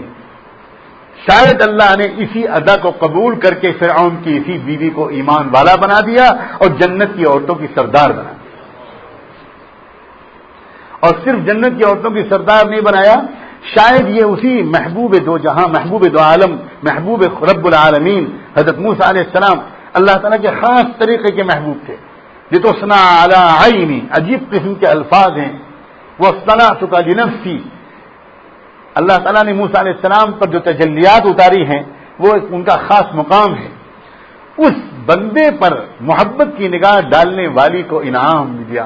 شاید اللہ نے چاہا کہ جس بندی نے میرے اس محبوب اور نبی بننے والے بچے کو پر بچپن میں ایسی محبت کی نگاہ ڈالی، میں اس کو جہنم میں نہیں بھیج سکتا، میں اس کو اپنی سزا سے نہیں گزار سکتا. چنانچہ اس کو ایمان نصیب ہوا، شہادت کی موت نصیب ہوئی، اور اتنا بڑا انعام ملا، اتنا بڑا انعام ملا، اتنا بڑا انعام ملا کہ حضور اکرم صلی اللہ علیہ وآلہ وسلم جب معراج کے سفر سے واپس آئے تو آپ نے حضرت خدیجہ سے کہا کہ جنت میں تمہاری سوکن سے میری ملاقات ہوئی. حضرت خدیجہ حیران رہ گئی، اس لیے کہ اس وقت تک تو آپ کی اور کوئی دوسری بیوی نہیں تھی. انہوں نے پوچھا کہ آپ کی سوکن، آپ کیا فرما رہے ہیں؟ میں تو تنہا آپ کی شریک حیات ہوں. آپ نے فرمایا خدیجہ، فرعون کی بیوی جب انتہائی مظلومانہ طور پر بہت بری طرح ٹارچر کرنے کے بعد تخت میں باندھ کر جلادوں کو کھڑا کر دیا تھا فرعون نے، اور کہا تھا کہ کہو کہ موسیٰ جھوٹے ہیں ورنہ میں بھی جلادوں کو حکم دوں گا اور وہ تمہارے اوپر ٹوٹ پڑیں گے اور یہ کیلیں ٹھوکیں گے تمہاری آنکھوں میں، تمہارے کندھوں کی ہڈیوں میں، تمہاری سینے کی چھاتیوں میں، تمہاری شرمگاہ کے نازک مقام پر، اور تمہارے جوڑ جوڑ میں یہ کیلیں ٹھوکیں گے. اس وقت اس اللہ کی بندی نے اللہ تعالیٰ سے کہا تھا، بندھے ہوئے ہاتھ تھے، ہاتھ اٹھ بھی نہیں سکتے تھے، ان بندھے ہوئے ہاتھوں کو اللہ کی طرف پھیلانے کی کوشش کرتے ہوئے اس نے کہا، اے اللہ، اب تک کی تکلیفوں کو تو میں برداشت کر لی گئی، میں بھوکے رکھی گئی، میں پیاسی رکھی گئی، کمرے میں بند رکھی گئی، اور پتہ نہیں کیا کیا کیا فرعون نے میرے ساتھ، وہ سب آپ کی مدد سے سہ لے گئی. اب یہ آنکھوں میں اور شرمگاہ میں جب کیل ٹھکے گی تو اس وقت کہیں میں تکلیف کی وجہ سے کہ میں کہیں کفر کا کلمہ نہ بول دوں، میرے اللہ آپ میری مدد کر دیجئے. چنانچہ اللہ نے اس سے پہلے کہ جلاد کے ہتھوڑے چلتے، اس سے پہلے ہی ایمان کے ساتھ روح ان کی اٹھا لی، اور وہ ایک مردہ لاش کو ٹھوکتے رہے، اور وہ اللہ کی بندی کی روح کو اللہ نے سیدھے اپنے پاس بلایا. صحیح سند کے ساتھ حدیث کی صحیح کتابوں میں یہ روایت موجود ہے، غالباً سنن ترمذی اور صحیح مسلم میں بھی موجود ہے کہ اللہ پاک نے اپنے پاس اس روح کو بلانے کے بعد یہ کہا، آسیہ مجھے معلوم ہے کہ تیرے ساتھ دنیا میں کیا ظلم ہوا ہے، میں سب دیکھ رہا تھا، تو مجھے بتانے کی ضرورت نہیں. آسیہ اب جا، اپنے غم بھول جا، میں نے اپنے سب سے بڑے محبوب اللہ لے محمد الرسول اللہ کے ساتھ خود تیرا نکاح کر دیا. اے عورتوں، جب تم دین کے لیے قربانی دو گی تو اللہ تمہاری یہ قدر کریں گے، یہ عزت کریں گے. ساری دنیا کی متقی عورتوں کا تقوی قربان ہو حضرت آسیہ کے اس ایمان پر. یہ وہ عورت تھی جس نے بچپن میں یہ کہا تھا، مت قتل کیجیے، ینفعنا، شاید ہمارے کام آ جائے. اس نے کہا ہوگا کسی اور مفہوم میں، لیکن اللہ نے کہا کہ آسیہ میں بتاؤں گا کہ یہ تمہارے کتنے کام آئے گا، میں اس کام میں اس کو استعمال کروں گا جس کا تم اس وقت تصور بھی نہیں کر سکتے. وَأَصْبَحَ فُؤَادُ أُمِّ مُوسَىٰ فَارِغًا، ادھر تو یہ سب ہو رہا تھا، اور ادھر یہ ہوا کہ موسیٰ علیہ السلام کی ماں نے بچے کو جب دریا میں کے حوالے کیا تو بس کلیجہ تھر تھرا گیا. ماں تو پھر ماں ہے، پوچھئے کسی ماں سے کہ اس پر کیا گزرے گی اگر وہ اپنے بچے کو سمندر میں ڈال دے، ماں پر کیا گزرے گی. فرماتے ہیں اللہ تعالیٰ کہ موسیٰ کی والدہ کا دل خیالات مختلفہ کے ہجوم سے ایک عجیب طریقہ کا ہو گیا، کلیجہ منہ کو آنے لگا، عجیب کیفیت ان کی طاری ہو گئی ان کے اوپر. ان کادت لتبدی بہ لولا ربطنا علی قلبہا، اگر ہم نے اس اللہ کی بندی کے دل پر اپنا ہاتھ نہ رکھ دیا ہوتا، تسلی نہ دے دی ہوتی، دل کو مضبوط نہ کر دیا ہوتا تو ان کی چیخ نکل جاتی، ہائے میرا بیٹا. اور اگر ان کی چیخ نکل جاتی تو راز فاش ہو جاتا کہ یہ کس گھر کا بیٹا ہے. چنانچہ اللہ فرماتے ہیں کہ موسیٰ کا دل بھی تو، موسیٰ کی ماں کا دل بھی تو ہمارے ہی ہاتھ میں تھا، اس لیے ہم نے چیخ نہیں نکلنے دی اور وہ راز کو راز رکھا، دل پر ہم نے دل کو مضبوط کر دیا، اس لیے کوئی جان بھی نہ سکا کہ یہ کس کا بیٹا ہے. لتکون من المؤمنین، تاکہ جب وہ ہمارا وعدہ پورا ہوتا ہوا دیکھے اور یہ بچہ اس کی گود میں پہنچ جائے تو وہ ہو جائے کامل درجے کی ایمان والی. وہ پہلے بھی ایمان والی تھی، اسی لیے انہوں نے اللہ کے بھروسے پر سمندر کے یہ دریا کے حوالے کیا تھا. لیکن ایمان کے تو درجے اتنے ہیں کہ روز ایمان میں اضافہ ہو تب بھی بندہ کبھی نہیں کہہ سکتا کہ اب اضافے کی گنجائش نہیں. ستاروں سے آگے جہاں اور بھی ہیں، روز ہمارے ایمان میں اضافہ ہونا چاہیے، اس کی ہم کو کوشش کرنی چاہیے. وقالت لأختہ قصیہ، ماں نے اپنی بیٹی سے کہا، موسیٰ کی بہن سے، کہ بیٹا ذرا پیچھے پیچھے چل کنارے کنارے دریا کے اور دیکھتی رہے کہ یہ کدھر جا رہا ہے بچہ. ماں ہے، مومن بھی ہے اور ماں بھی ہے. جیسے حضرت ابراہیم علیہ السلام کی بیوی حضرت حاجرہ ایمان والی بھی تھی اور ماں بھی تھی.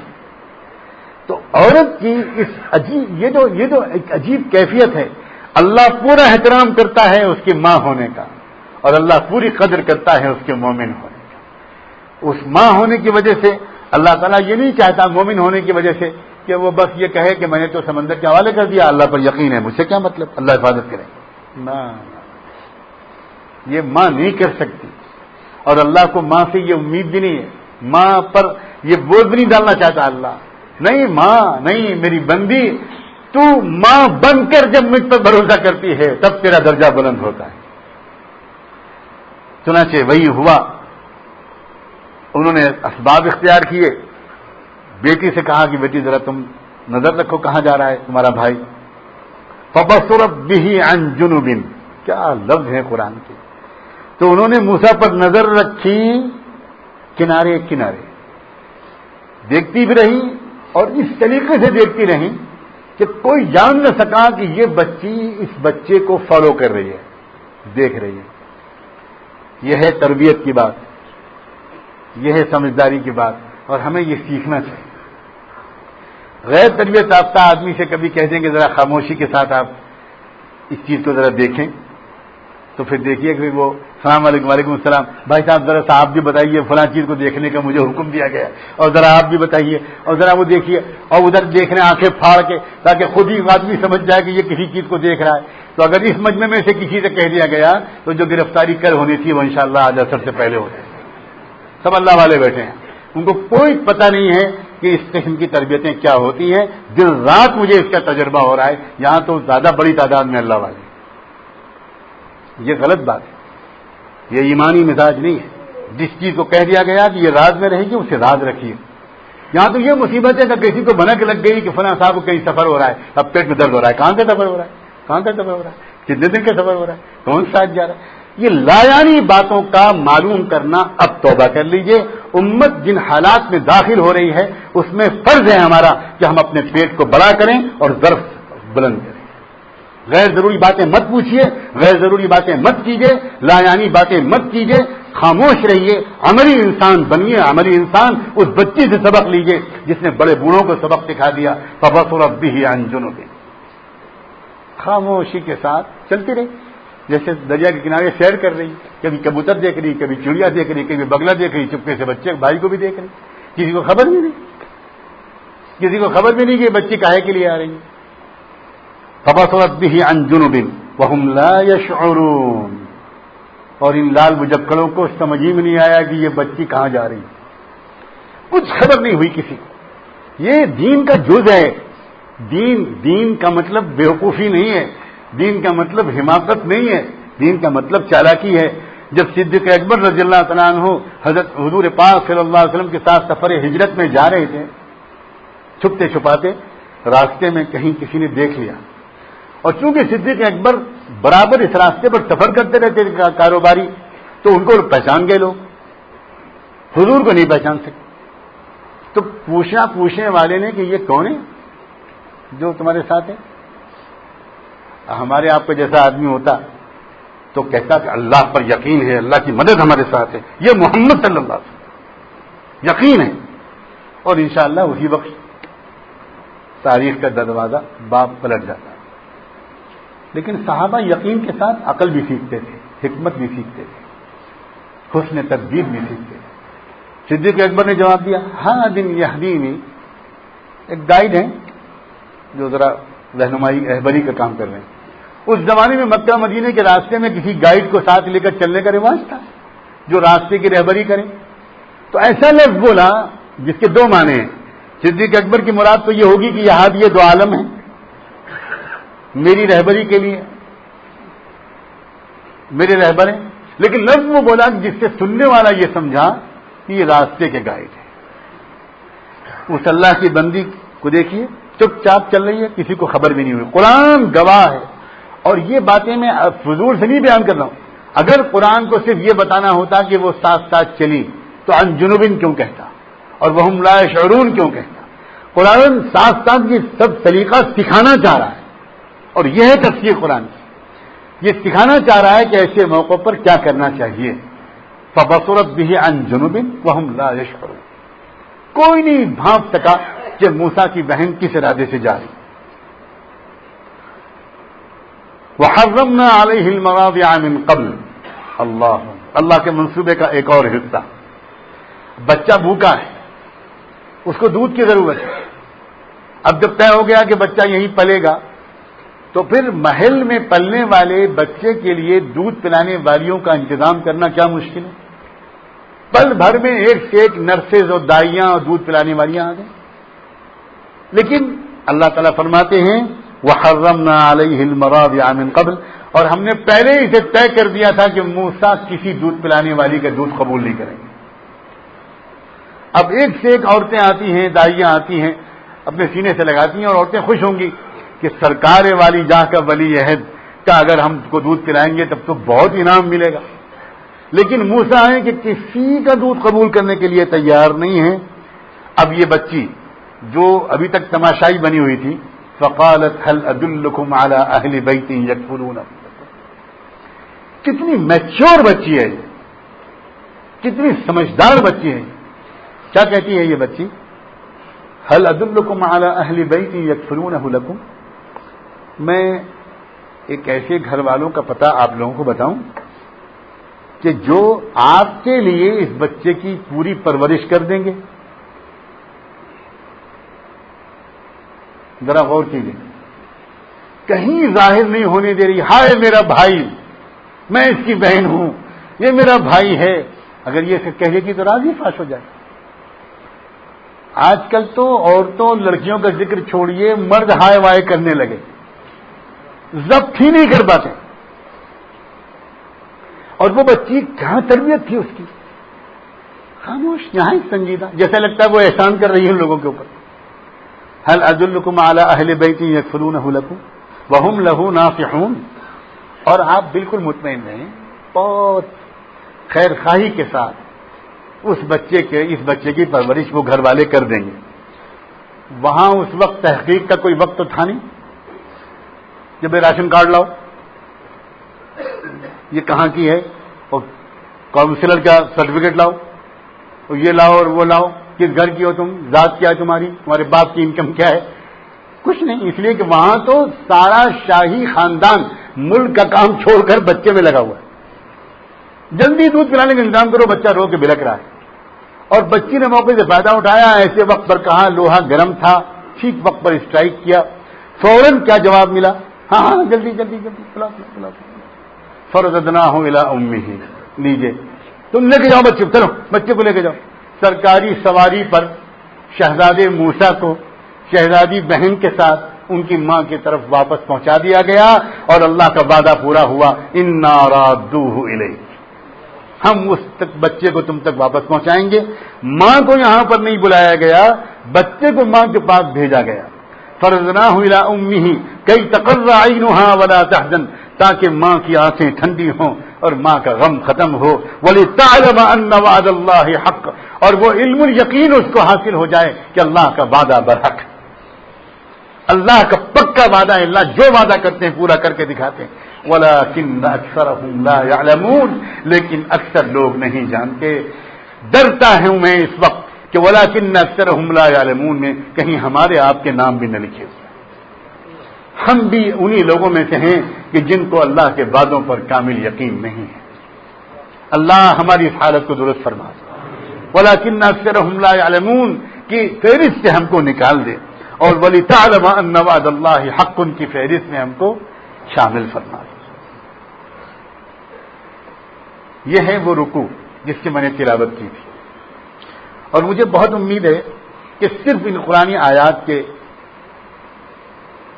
ذریعے سے حالات حاضرہ کے سلسلے میں ہمارے آپ کی دل کی کیفیت کچھ بدلی ہوئی. مختصراً عرض کرتا ہوں چند منٹ بس, تاکہ مزید واضح ہو بات. یہ دنیا اللہ کے منصوبے کے تحت چلتی ہے. ہمارے سامنے روزانہ کچھ مخلوقات کے منصوبے بیان کیے جاتے ہیں. اللہ کا منصوبہ تو کسی اخبار میں نہیں آئے گا, لیکن یہ مت سمجھیے کہ اللہ ہاتھ پر ہاتھ دھرے بیٹھے ہیں اور اللہ کا کوئی منصوبہ نہیں ہے. وَمَكَرُوا وَمَكَرَ اللَّهُ وَاللَّهُ خَيْرُ الْمَاكِرِينَ وَيَمْكُرُونَ وَيَمْكُرُ اللَّهُ. منصوبے یہ بھی بناتے ہیں, منصوبے اللہ بھی بناتے ہیں. جو ہو رہا ہے اللہ کے منصوبے کے تحت ہو رہا ہے, اور رات کے اندھیرے میں نہیں ہو رہا, دن کے اجالے میں ہو رہا ہے. یعنی اچانک نہیں ہو رہا, یہ وہی ہو رہا ہے جو بتایا تھا ہم کو بہت پہلے سے محمد رسول اللہ صلی اللہ علیہ وسلم. اس عاجز کی تمنا ہے اگر یہ درس قرآن کا سلسلہ یہاں یا کسی اور مسجد میں کہیں اور ایک مستقل مزاجی کے ساتھ ٹھہر جائے, جہاں زیادہ سے زیادہ اللہ کے بندے اور بندیوں کے بھی جمع ہونے کا انتظام ہو, تو یہ عاجز کی توفیق کی دعا مانگتا ہے. آپ بھی دعا کریں کہ سورہ کہف کی تفصیلی تشریح آپ کے سامنے پیش کریں, کیونکہ سورہ کہف واللہ وہ سورت ہے جس میں اس دور کے حالات کا تذکرہ ہے. اتنا تو آپ جانتے ہیں کہ سورہ کہف کا دجال کے فتنے سے حفاظت سے خاص تعلق ہے. آپ نے سنا بھی ہے اور آپ میں سے اکثر کا ماشاءاللہ معمول بھی ہوگا, جس کا نہ ہو وہ آج سے بنا لے, ہر جمعے کو سورہ کہف ضرور پڑھیے. جو جمعے کو سورہ کہف پڑھے گا اس نیت کے ساتھ کہ اللہ تعالیٰ اس کی برکت سے مجھ کو دجال کے فتنے سے بچا لے, اللہ کے رسول کا وعدہ ہے انشاءاللہ دجال کے فتنے سے بچ جائے. اب سورہ کہف میں جو مضامین ہیں ان مضامین کا خاص تعلق ہے فتنے دجال کی حفاظت سے. اور ہم جس دور میں جی رہے ہیں یہ فتنہ دجال کا دور ہے, اس میں کوئی شک نہیں. میں شک کے لب و لہجے میں یہ بات بیان کرنے کے لیے بالکل تیار نہیں ہوں. پچھلے 30-35 سالہ اپنی بساط بر غور و فکر اور محنت اور مطالعے کے نتیجے میں یقین کی حد تک میں یہ بات تک پہنچ چکا ہوں کہ یہ دور فتنے دجال کے عروج کا دور ہے, ابتدا کا دور نہیں ہے, یہ اس کی مضبوطی اور عروج کا دور ہے. اور اب جو باقی ہے مرحلہ وہ دجال کی آمد کا مرحلہ باقی ہے, اور پھر اس کے خاتمے کا دور باقی. بڑا نازک دور ہے. اس دور میں اللہ کرے اخلاص کے ساتھ, مقبولیت کے ساتھ مجھے اور آپ کو سورہ کہف کے مذاکرے کا موقع ملے, خوب تفصیل سے سورہ کہف کے بارے میں امت کے علماء کی تحریرات آپ کی خدمت میں یہ طالب علم پیش کرے, اور پھر ہم لوگ اس سورت کے پیغام کو اپنے سینے میں سجاتے ہوئے ہر وہ کام چھوڑیں جو فتنے دجال کے اثر سے ہم کر رہے ہیں. اس زمانے کا پورا ماحول اور اس زمانے کے ہزاروں مروجہ گناہ دراصل فتنے دجال کی وجہ سے ہیں. اس زمانے کی پوری تہذیبی زندگی, پورا معاشی نظام, پورا تعلیمی نظام, پورا معاشرتی نظام, یہ جو کچھ بھی ہے یہ سب کا سب اس کا فتنے دجال سے قریبی تعلق. لیکن اس کو میں بہت کھول کر بیان کرنا چاہتا ہوں, اور میں اس وقت شروع کروں گا جب مستقل مزاجی کے ساتھ یہ درس ایک جگہ پر جم جائے, کیونکہ بہت سے مسائل ہیں, بہت سی مستورات آنا چاہتی ہیں, بہت سی استعداد مستورات آنا چاہتی ہیں, اور جیسے کہ میں نے ابھی بھی عرض کیا کہ بہت حق ہے اللہ کی بندیوں کا، اور پھر اور بھی چیزیں ہیں، کہاں پر درس مستقل طور پر جمے گا یہ اللہ بہتر جانے. آپ حضرات بھی اس سلسلے میں کچھ مشورہ کر سکتے ہیں، رائے دے سکتے ہیں، جہاں زیادہ سے زیادہ بڑی تعداد میں مجمع جمع ہو سکے، اور جہاں پورے پردے کی حفاظت کے ساتھ الگ کسی جگہ پر اللہ کی بندیاں بھی جمع ہو سکیں. اس وقت جب کہ یہ استقرار ہو جائے گا، اس وقت سورہ کہف کی تشریح کا سلسلہ شروع ہوگا. اس لیے وہ ضروری ہے کہ آج کے دور میں باطل طاقتوں کے منصوبے کی تو خبریں ہم تک پہنچ رہی ہیں، اور جن خبروں کو کوئی چھپانا چاہتے تھے لوگ، پچھلے ایک آدھ مہینے کے اندر وہ بھی پہنچنے لگی. عجیب خدا کا نظام ہے کہ جن خبروں کو انہوں نے ہم تک پہنچنے نہیں دینے کا ارادہ کیا تھا، لیکن وہ خبریں بھی ہم تک پہنچنے لگی، اور جو باقی ہیں انشاءاللہ وہ بھی پہنچیں گی، اور جو ان تک بھی نہیں پہنچی ہیں وہ بھی پہنچیں گی. اللہ کسی کا محتاج نہیں. اللہ تعالیٰ پورے پروگرام کے تحت اللہ تعالیٰ نے موسیٰ علیہ السلام کی پیدائش کی خبر لیک کرائی تھی. وہ خواب جو دکھایا تھا فرعون کو، ایک فرعون نے خواب دیکھا تھا، اور اس خواب کی تعبیر بتائی گئی تھی اس کو کہ یہ ہے اس خواب کی تعبیر کہ ایک بچہ پیدا ہوگا. تو وہ خواب جو ہے وہ اللہ تعالیٰ کے منصوبے کے بغیر دیکھ لیا فرعون نے. خواب دکھایا بھی اللہ نے، خواب کی تعبیر دینے والوں کے دماغ میں وہ تعبیر بھی ڈالی اللہ نے، اور وہ تعبیر بیان کروائی بھی اللہ نے، اور فرعون کے دل میں اس تعبیر پر یقین بھی ڈالا اللہ نے. اب اس کے سامنے ایک آپشن اور تھا. فرعون اگر یہ یقین کر چکا تھا کہ یہ منصوبہ ہے خدا کا، اور ذبح کروانے کے ارادے فیصلے کا تو مطلب یہ ہے کہ اس کو یقین تھا. اگر ان کو شک ہوتا کہ بھئی پتہ نہیں آپ لوگوں کی نکالی ہوئی تعبیر درست ہے کہ نہیں، تو وہ یہ غلطی تو نہ کرتا کہ ایک ایسے واقعے کے لیے جس پر ابھی اس کو خود شک ہے وہ ہزاروں بچوں کو مروا دے، اتنی بڑی بدنامی مول لے. اس کا مطلب یہ کہ اس کو کامل یقین تھا کہ یہ بچہ پیدا ہوگا، اور ویسے ہی ہوگا جیسا کہ یہ لوگ اس کو بتا رہے ہیں. تو اس کے سامنے ایک آپشن یہ بھی تھا کہ جب یقین آ گیا کہ بھئی یہ اللہ میاں نے طے کر دیا، تو وہ کہتا کہ ٹھیک ہے پھر اللہ کی مرضی سے لڑنا تو میرے بس کی بات نہیں ہے، میں سرنڈر کرتا ہوں اور انتظار کرتا ہوں جب کوئی بچہ ایسا بڑا ہو کر سامنے آئے گا میں خود ہی ہینڈ اوور کر دوں گا. یہ بھی تو کر سکتا تھا، مگر یہ کرتا تو اللہ کی طاقت کیسے سامنے آئی؟ پھر بیچ سمندر میں ڈبو کر جو اللہ تعالیٰ کی قدرت سامنے آئی ہے کیسے ہوتا؟ چنانچہ یہ بھی اللہ کے منصوبے کا حصہ تھا کہ اس کے دل میں یہ جذبہ آیا کہ میں تو مقابلہ کروں گا، میری چلے گی اور کسی کی نہیں چلے گی. آسمانوں کا رب ہوگا اللہ، یہاں تو میری حکومت ہے. هذه الانهار تجری من تحتی انا ربکم الاعلی، یہاں میں اپنی چلاؤں گا. اس نے یہ فیصلہ کیا، اور یہ فیصلہ کرنے کے جو نتیجہ نکلا وہ سب جانتے ہیں. مجھے صرف یاد کرنا ہے آخر میں، وہی جو اس دور میں ہوا تھا وہی ہو رہا ہے اور ہونے جا رہا ہے. اگر ہم بے خبر رہ گئے تو بہت خطرہ ہے اس بات کا کہ ہمیں کچھ خبر نہیں ہوگی اور ہم دجال کے لشکر میں چلے جائیں. واللہ اس خطرے سے ہم میں سے ہر ایک کو کانپنا چاہیے اور اللہ تعالیٰ سے پناہ مانگنی چاہیے، اللہ سے حفاظت مانگنی چاہیے.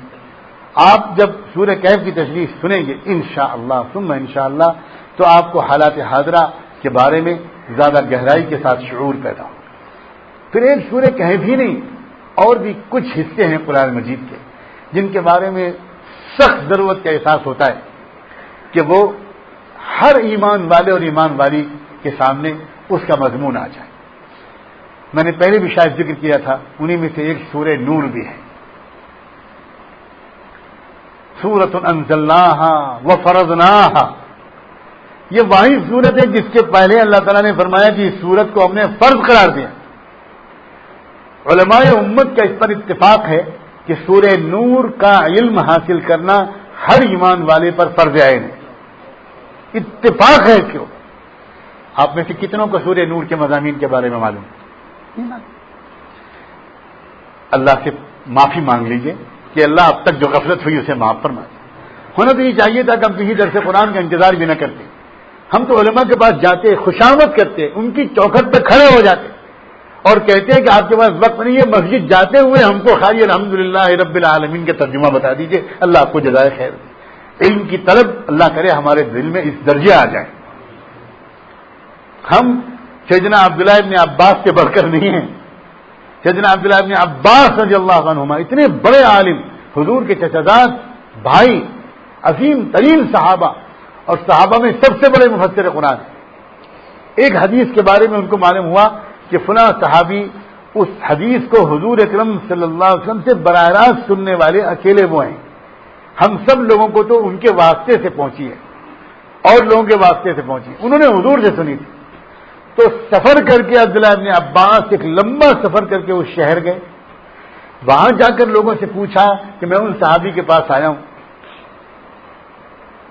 تو انہوں نے کہا کہ اب تو رات کا وقت ہے اور وہ فوراً آرام کرنے کے لیے لیٹ گئے ہوں گے۔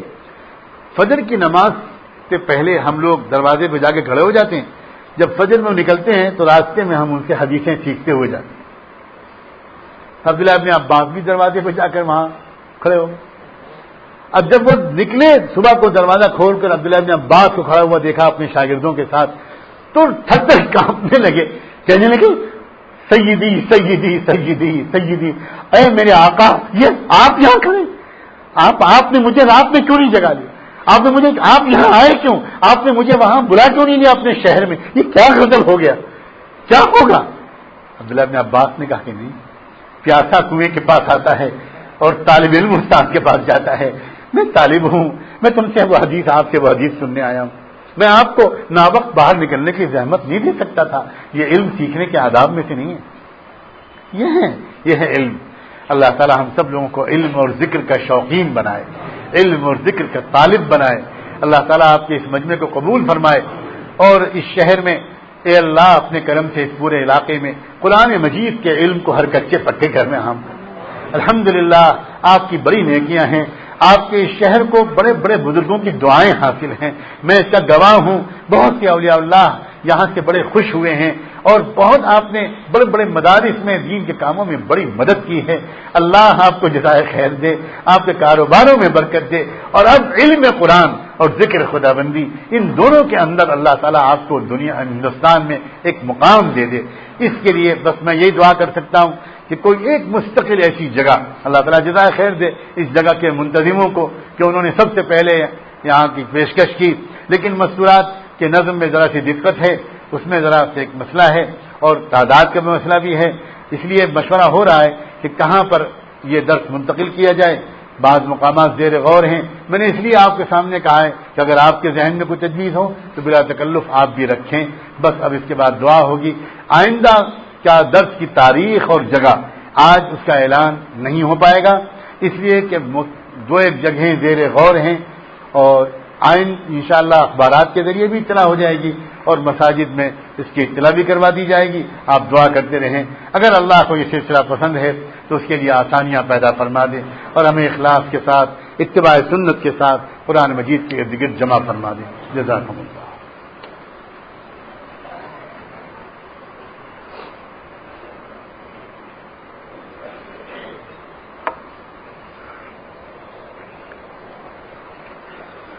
اللهم صل على سيدنا محمد وعلى آل سيدنا محمد وبارك وسلم۔ ربنا ظلمنا أنفسنا وإن لم تغفر لنا وترحمنا لنكونن من الخاسرين۔ اللهم إنا نسألك علما نافعا وقلبا خاشعا وعملا صالحا متقبلا وشفاء من كل داء۔ اللهم علمنا ما ينفعنا وانفعنا بما علمتنا۔ اے اللہ ہم آپ کے بندے اور آپ کی بندیاں آپ کے حضور میں حاضر ہیں، ظاہر میں تو ہم آپ کے بندے ہیں، حقیقت میں بہت گندے ہیں۔ اے رب کریم، قرآن مجید کی اس محفل کے اختتام پر ہم سب خطا کار بندے اور بندیاں آپ کے سامنے توبہ کے لیے ہاتھ پھیلائے بیٹھے ہیں، ہمیں معاف فرما دی، ہمیں معاف فرما دی، ہمیں معاف فرما دی، معاف کر دیجیے میرے اللہ، معاف فرما دی، معاف فرما دی، معاف فرما دی۔ اے اللہ کتنے گناہ ہیں ہمارے، اے اللہ آپ کا ظرف ہے، یہ آپ ہی کا ظرف ہے کہ اتنے گناہوں کے باوجود آپ نے ابھی تک اپنی نعمتوں کا برسانا بند نہیں کیا. کوئی اور ہوتا کب کا اب تک تھپڑ مار چکا ہوتا, ہلاک کر چکا ہوتا, دھدا چکا ہوتا. اللہ کون مالک اپنے باغی نوکروں کو تنخواہ دیتے ہیں؟ اے اللہ آپ نے تو اے اللہ سب کچھ دیکھا ہے. میرے اللہ ہمارے اعمال نامے میں گناہوں کی لمبی فہرست ہے. اے اللہ جتنے گناہ کر سکتے تھے سب کر ڈالے. اگر کوئی گناہ ابھی تک ہمارے اعمال نامے میں درج نہیں ہوا تو شاید اس لیے درج نہیں ہوا کہ انہیں کرنے کا ابھی ہم کو موقع نہیں ملا. اے اللہ آج ہم آپ کے سامنے دامن پھیلا کر معافی مانگ رہے ہیں. آج معاف فرما دیں, آج معاف فرما دیں. اللہ ذرا ایک نظر تو ڈال دیجئے اس مجمع پر. کوئی تو ہوگا جس کی آمین آپ کو پسند ہو. اے اللہ کوئی تو ہوگا جس کے گناہوں پر اپنی شرمندگی اس کو آپ کو پسند ہوگی. اللہ سنا ہے اے اللہ شرمندہ گنہگار آپ کو پسند ہے. شرمندہ گنہگار کے آنسوؤں کو آپ شان کریمی کے ساتھ چن لیتے ہیں. اے اللہ بوڑھے بھی تو موجود ہیں, سفید داڑھی والے بھی تو موجود ہیں, مساجد کے ائمہ اور اے اللہ خدام اور علماء بھی تو موجود ہیں. اے اللہ نوجوان طلبہ بھی تو موجود ہیں. اے اللہ وہ نوجوان بھی تو ہیں جن کے چاروں طرف زلیخائیں ہیں لیکن وہ اپنے آپ کو یوسف علیہ السلام کی طرح بچانے کی محنت کر رہے ہیں. اے رب کریم کسی کی تو آہ آپ کو پسند ہوگی, کسی کی آنسوؤں کی طفیل, کسی کے آمین کو قبول کر کے آج اس عاجز و گنہگار کو معاف فرما دیجیے, معاف فرما دیجیے, معاف فرما دیجیے, معاف کر دیجیے. میرے اللہ ہمیں نیک بنا دیجیے, ہم سے دین کا کام لے لیجیے. میرے اللہ اے اللہ قبول فرما لیجیے. اے اللہ ہمیں معلوم ہے کہ ہم کھوٹے ہیں, ہماری ایمان بھی کھوٹے, ہماری نمازیں بھی کھوٹی, ہمارا علم بھی کھوٹا. اے اللہ ہمارا درس قرآن بھی کھوٹا.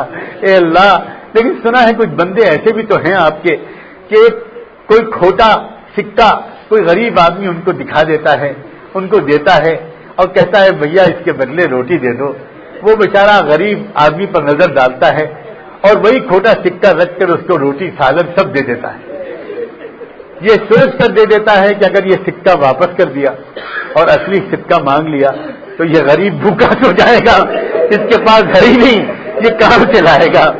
رب کریم اگر آپ کے بندوں میں اتنے رحم دل اور سخی ہیں, آپ کتنے کریم ہیں. میرے اللہ ہمارے کھوٹے ایمان اور کھوٹے کلمے کو آپ مخلوق کی آنکھوں سے چھپا کر رکھ لیجیے گا اور اسی کے بدلے ہمیں جنت دے دیجیے گا. اللہ اگر آپ نے واپس کر دیا اور آپ نے کہا کہ اصلی ایمان لاؤ, اصلی نمازیں لاؤ, تو ہم کہاں سے لائیں گے. میرے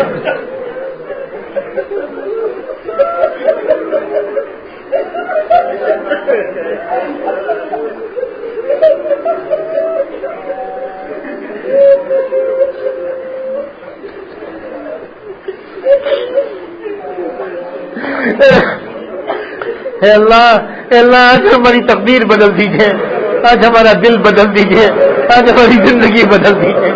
بہت دن ہو گئے میرے اللہ, بہت دن ہو گئے. اے اللہ بہت دیر ہو گئی. اے اللہ اب تو اصلاح فرما دیجیے, اب ہماری عافیت کے ساتھ اصلاح فرما دیجیے. اے اللہ عافیت کے ساتھ اصلاح فرما دیجیے. اے اللہ بڑھاپا آ گیا, گناہ کرتے کرتے کمر بھی ٹیڑھی ہو گئی.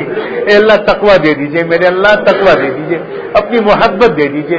اے اللہ اپنا تعلق اور عشق دے دیجیے, اتباع سنت دیجیے اور اپنے دین کے راستے میں مر مٹنے کا جذبہ دے دیجیے.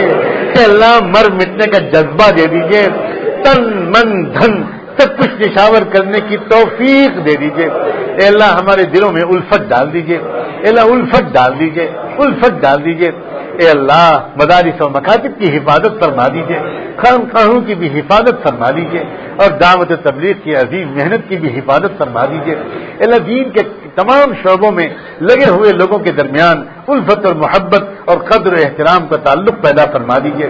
اے اللہ آپ کے بہت سے بندے اور بندیاں ہمارے بڑوں سے اور ہم چھوٹوں سے بھی دعاؤں کے لیے کہتے ہیں, لکھتے ہیں یا کہنا چاہتے تھے نہیں کہہ سکے. اے اللہ ہماری اور ان کی سب کی دعاؤں کو قبول فرما دیجیے, پریشانیوں کو دور فرما دیجیے, شفا نصیب فرما دیجیے, صحت نصیب فرما دیجیے, بابرکت روزی عطا فرما دیجیے, دنیا کے تمام مسائل بھی حل فرما دیجیے. اور اے اللہ جب تک زندہ ہیں ایمان کامل کے ساتھ عافیت اور اعمال صالحہ کی توفیق کے ساتھ دنیا میں زندہ رکھیے گا اور جب وقت مقرر آئے تو ایمان کامل پر آسان موت دے کر اٹھا لیجیے گا، اور اے اللہ مغفرت کا پروانہ دائیں ہاتھ میں دے کر ہمیں جنت میں بلا لیجیے گا۔ اے اللہ حساب نہ لیجیے گا، حساب نہ لیجیے گا۔ اللہ زندگی کا حساب تو دور کی بات ہے، آپ کی ذات کی قسم ہم 1 گھنٹے کا بھی حساب نہ دے پائیں گے، ایک صبح اور ایک شام کا بھی حساب نہ دے پائیں گے، ایک دسترخوان کا بھی حساب نہ دے پائیں گے۔ اے رب کریم قبول فرما لیجیے، مدد فرما دیجیے، قافلے کو آگے بڑھا دیجیے، قافلے کو آگے بڑھا دیجیے، قافلے کو آگے بڑھا دیجیے، پورے عالم میں مظلوموں کی مدد فرما دیجیے۔ اے اللہ مقابلہ کرنے والوں کی مدد فرما دیجیے، ہمت کے ساتھ جمع مردی کے ساتھ جان و مال کو نشاور کرنے والوں کی ہمتوں میں برکت عطا فرما دیجیے۔ اے اللہ نصرت اتار دیجیے، مدد اتار دیجیے، اور اللہ دنیا میں غریبوں اور کمزوروں پر ظلم کرنے والوں سے اب موقع واپس لے لیجیے، اب مہلت واپس لے لیجیے، یا ان کو ہدایت دے دیجیے اور یا ان کے شر سے زمین کو پاک کر دیجیے اور کمزوروں کو محفوظ کر دیجیے۔ اے رب کریم، اے رب کریم، ایک آخری التجا آپ سے اور ہے، ہم سب گنہگاروں کے نام لے لے کر رحمت دو عالم سیدنا محمد الرسول اللہ صلی اللہ علیہ وآلہ وسلم کی خدمت اقدس میں ہم سب کی طرف سے درود و سلام بھجوا دیجیے، ان پر اور ان کی آل پر، اہل بیت پر، صحابہ اور صحابیات پر، ازواج مطہرات پر، ذریت طیبہ پر، اور انہی کے نقش قدم پر چلنے والے تمام اولیاء اللہ اور بزرگان دین پر، اور اسی راستے پر جینے اور مرنے کی ہم سب کو توفیق عطا فرما۔ وصلی اللہ تعالی علی خیر خلقہ سیدنا محمد وعلی آلہ وصحبہ اجمعین برحمتک یا ارحم الراحمین۔